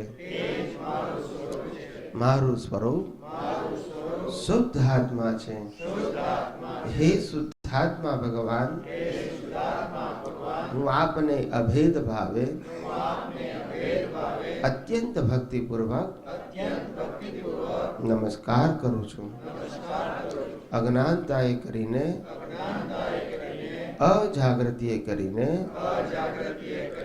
મારાથી જે કંઈ પણ દોષો થયા છે અને થાય છે તે સર્વ દોષોને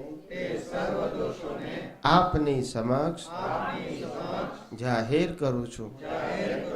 તેનો હૃદયપૂર્વક ખૂબ પસ્તાવો કરું છું અને આપની પાસે ક્ષમા પ્રાર્થું છું.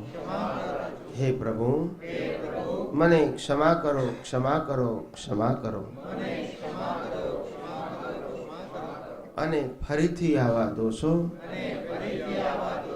ક્યારે પણ ન કરું એવી આપ મને શક્તિ આપો. હે શુદ્ધાત્મા ભગવાન, આપ એવી કૃપા કરો કે અમને ભેદભાવ છૂટી જાય અને અભેદ સ્વરૂપ પ્રાપ્ત થાય. અમે તમારામાં અભેદ સ્વરૂપે તન્મયાકાર રહીએ. જય સચ્ચિદાનંદ, જય સચ્ચિદાનંદ, જય સચ્ચિદાનંદ.